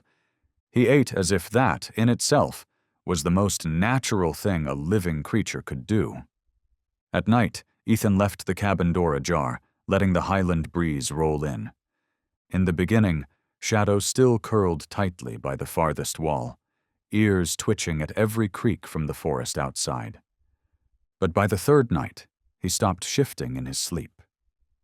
He slept. No dreams of commands, no sudden jolts at sounds that no longer belonged to the present. Just sleep. Deep, even. The breathing of a soul no longer startled awake by echoes from the past. Ethan often sat on the porch at day's end when the sunlight dipped into honey and spilled across the treetops. He never called for him, never gestured.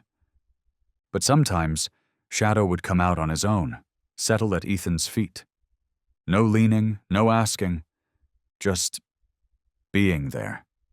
And sometimes, he would rest his head on Ethan's leg, not because he needed protection, not because he was trained to, but because it made him feel still, made him feel like he had the right to lean on someone without having to earn it through obedience. Ethan didn't speak. He simply reached down and ran his hand along Shadow's back, slowly, in gentle circles, like wind brushing over grass, and in that silence he felt something small, something fragile, but perhaps the truest sign of all.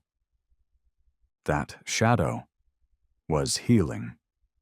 Not because the wounds had disappeared, but because Shadow had chosen Dash. Not to brace anymore. One morning after a light rain, when the ground was still damp and the air hung heavy with the scent of wet pine, Ethan pulled an old wooden box from beneath the porch.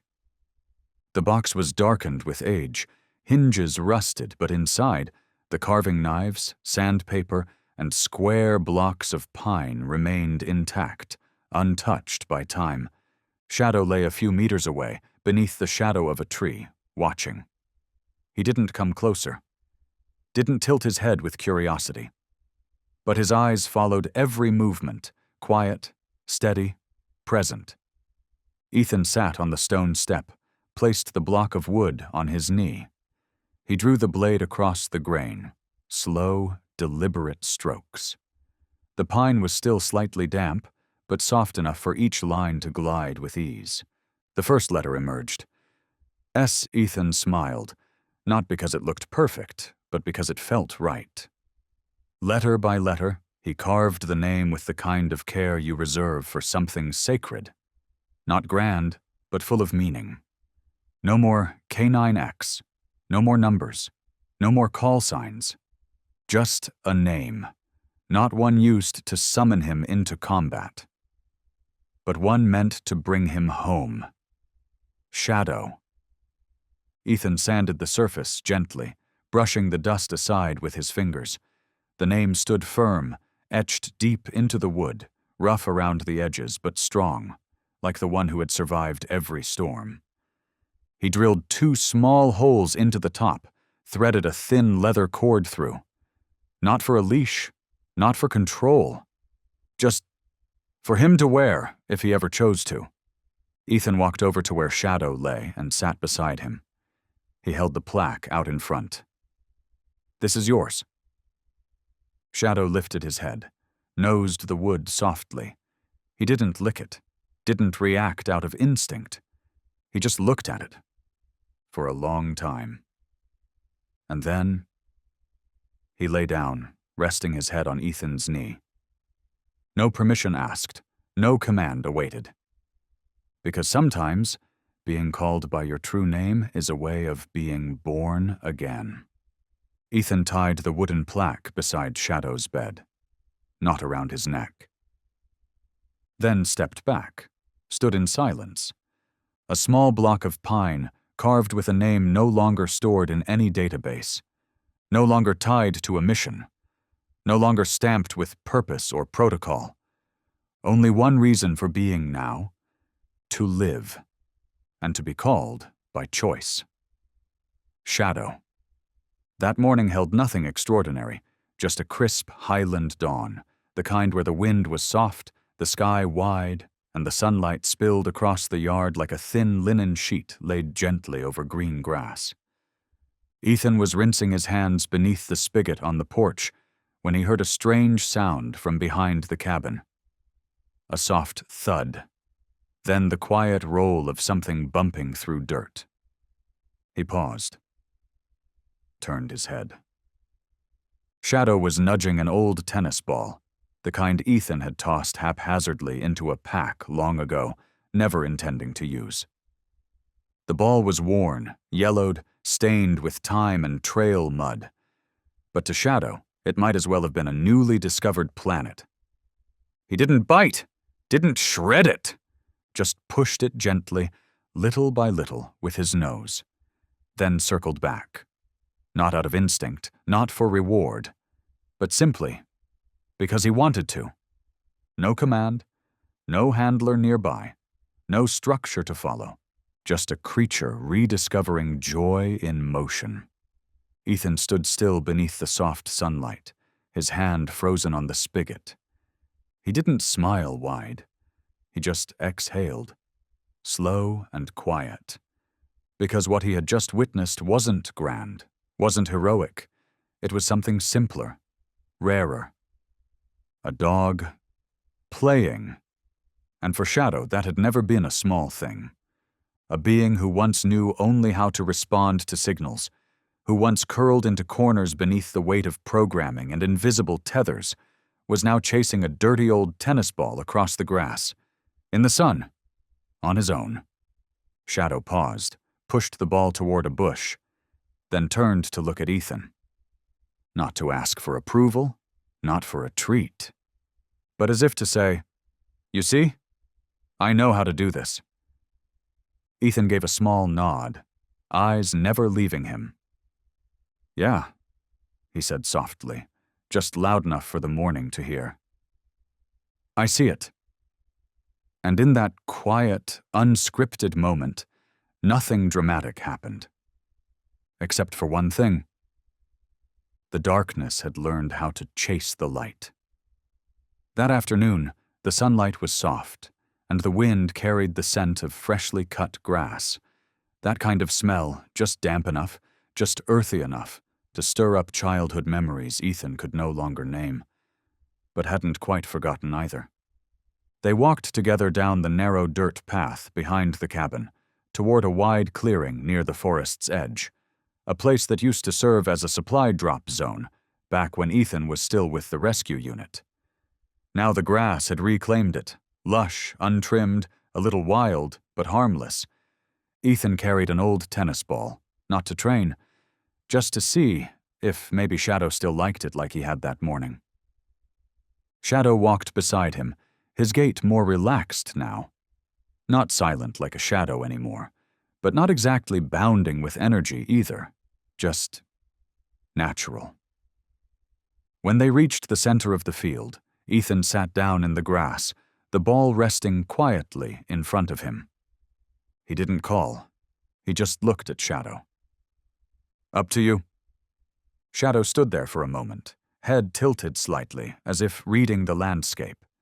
Then, no signal, no prompt, no cue. He stepped forward, nosed the ball gently. It rolled, and he chased it. He ran. Not like before, not that old direct, clinical run that obeyed geometry and design, but loose, a little uncoordinated on the soft dirt. The kind of run that, if someone were watching, might make them smile, because it looked more like a dog than a machine. Ethan stayed seated, leaning back on his hands, watching. And then, the strangest thing happened. Not because Shadow leapt for the ball, not because he tumbled in the grass, but because his tail wagged. Once, then again. Slow, subtle, but real. Not a reflex, not a program, but something spontaneous. Joy, without a reason. Ethan didn't laugh. He just pressed his lips together and dipped his head slightly, to hide the thing rising in his chest. The kind of ache that doesn't sting, but softens, like an old wound finally giving way to something warm. Because sometimes, a wagging tail isn't just joy. It's a wordless declaration, "I am alive." And this time, it's real. One afternoon, Ethan took Shadow down the winding path to the small market at the base of the hill, just a handful of general stores and a wooden cafe that looked out over the lake. There was nothing special about the walk that day. The sun was soft. The leaves drifted down like a slow breath. Shadow walked beside Ethan, no leash, no tension. He didn't sniff nervously at corners, didn't scan for exits. He just walked. Steady. Natural. As if no one needed to know what he had once been. As they passed a cluster of wild rose bushes, a woman's voice called out from a porch step nearby. "Good afternoon!" Ethan looked up. An older woman sat on a wooden chair, a cup of tea in her hand. Her hair was soft and silver, but her eyes were keen. A small, fluffy dog lay dozing at her feet. She tilted her head slightly, gazing at Shadow, and then smiled gently. "What's his name? That handsome boy?" Ethan paused. Shadow stood still at his side, eyes on the woman, not startled, not guarded. Just present, waiting. Ethan looked down at him. 1 second. Then he turned back to the woman. In his voice, there was no grand declaration, no heavy pride, only something quiet, like relief and respect. "He's no longer K9X, Ethan said slowly. "He's Shadow, and now he has the right to keep that name." The woman gave a slight nod. Her eyes softened, as if she understood far more than had been said. "It suits him," she murmured. "And it's a good one." Shadow glanced at Ethan. He didn't understand the words. But in that moment, when no one called him by a code, when a stranger asked his name as if he were just another soul walking the world, something inside him settled. Something that had once been taken.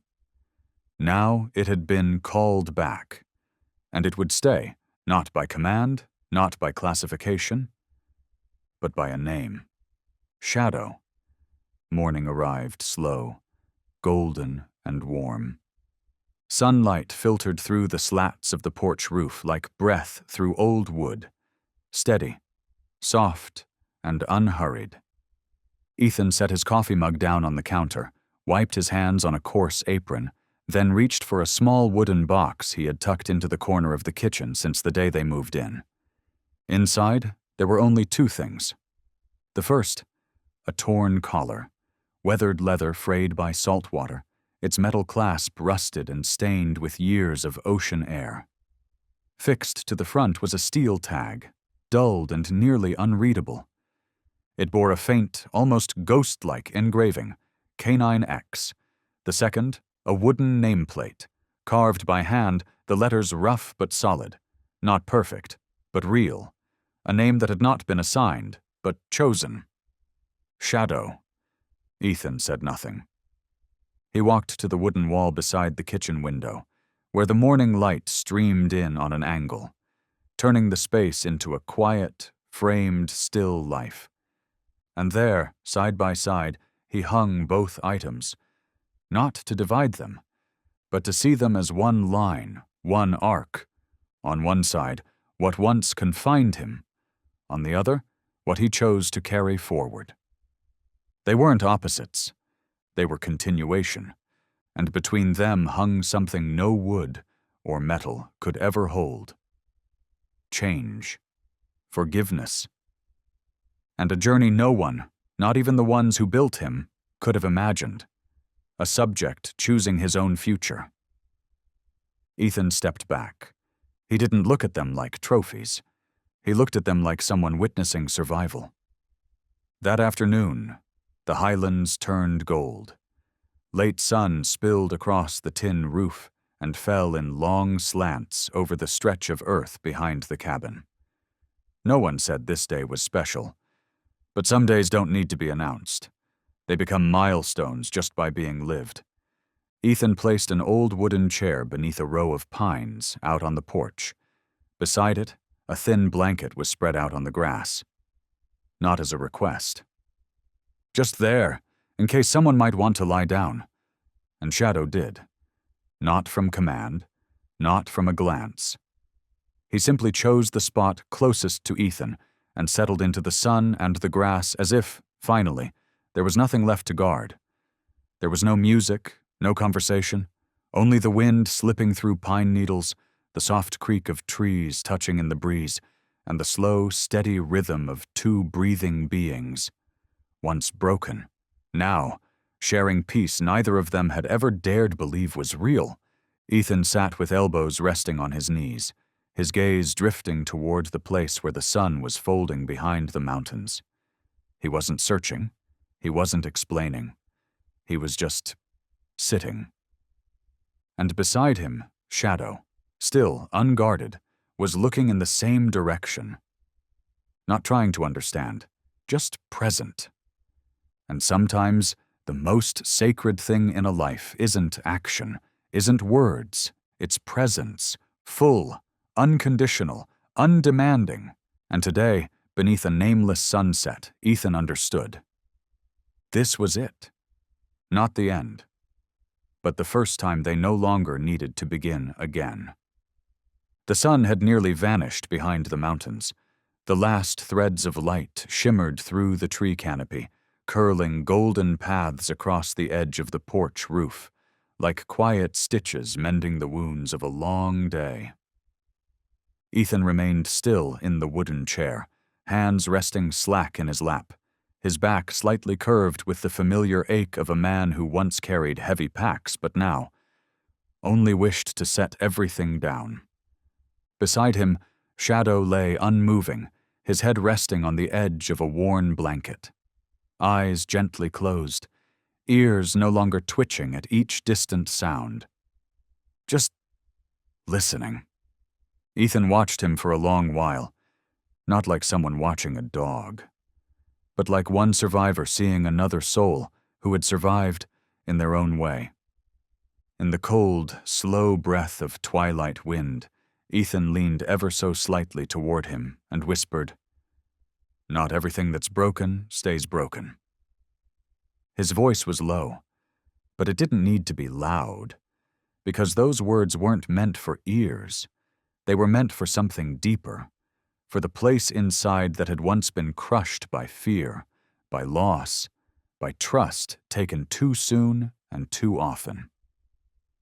Ethan placed a hand on Shadow's back, not rubbing, not stroking, just a touch. "You don't have to be a soldier anymore." A beat of wind passed. The grass at their feet stirred gently.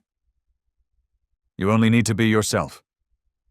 Shadow didn't move, but his breath stretched longer, like something old and heavy had just been exhaled from his chest. They sat like that, together, in a world that no longer needed weapons, codes, or ranks. And in that silence, Ethan knew Shadow had heard him, not with ears, but with something far deeper, something that had waited a very long time. Ethan remained seated, his gaze lingering on the horizon, where the sky had turned a deep indigo and the first stars began to flicker behind the silhouette of leaves. Beside him, Shadow's breathing stayed steady, but deeper now.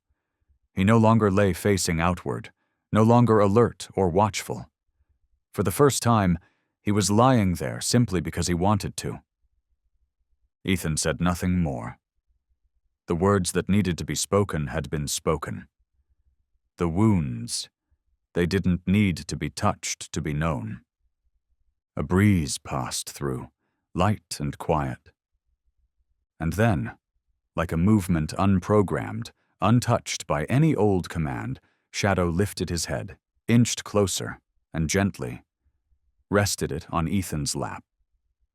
Not like a dog seeking affection, not like a creature trying to please its handler, but like a soul that had finally been called by name, with tenderness, and was now answering with its whole self. "I trust you. I'm here. I don't need to do anything else." Ethan lowered his eyes, letting them settle on the thick, dark fur now resting on his legs. He didn't stroke him, didn't pet. He just placed his hand there, light, steady, warm. Neither of them said a word. Neither of them needed to, because in this world, in the quiet shared by two beings who had once been broken, sometimes presence is the only answer the heart truly needs. Shadow exhaled, a slow, soft breath. Not from exhaustion, not from surrender, but because he had finally arrived. Night settled gently over the highlands, draping a quiet calm across the wooden rooftop, as if the world itself had agreed. This is enough now. Ethan and Shadow still sat beside each other, wordless. No need for words, nothing left to prove, no one left to run from. Only life remained, simple, unadorned, and no longer needing permission. Inside the cabin, on the raw wooden wall, two things still hung side by side. An old, weathered collar etched with the code K9X, and a hand-carved wooden nameplate with one word only, Shadow. One spoke of what he had once been defined by. The other what he chose to keep for himself. And the space between them was the journey. The journey of a being once programmed like a machine, once stripped of the right to choose a name, once living by reflex, not feeling. But now, in stillness, between nature and the human heart, he had come alive again.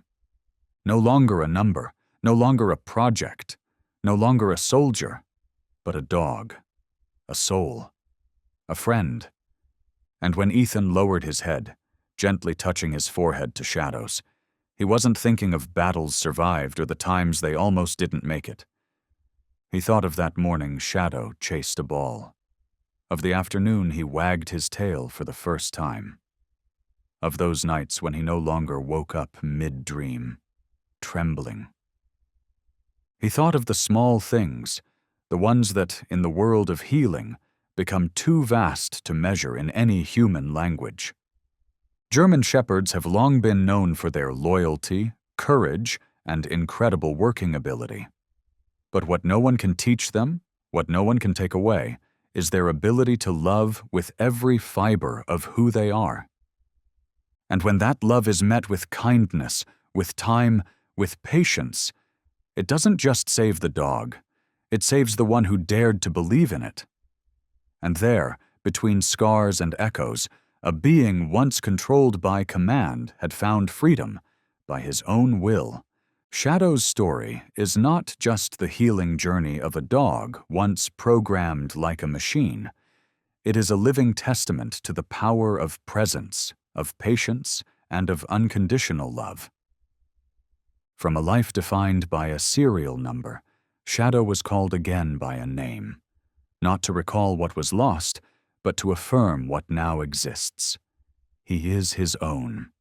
German Shepherds, with their intelligence, loyalty, and strength, are often known for what they do. But beneath that thick coat and powerful stance lies a heart that feels, remembers, and yes, hurts too. And when loved the right way, they are not just companions, they become a mirror reflecting the very best of our humanity. The final message isn't found in any spoken dialogue. It's found in the moment Shadow wagged his tail for the first time. In the quiet when he chose to rest.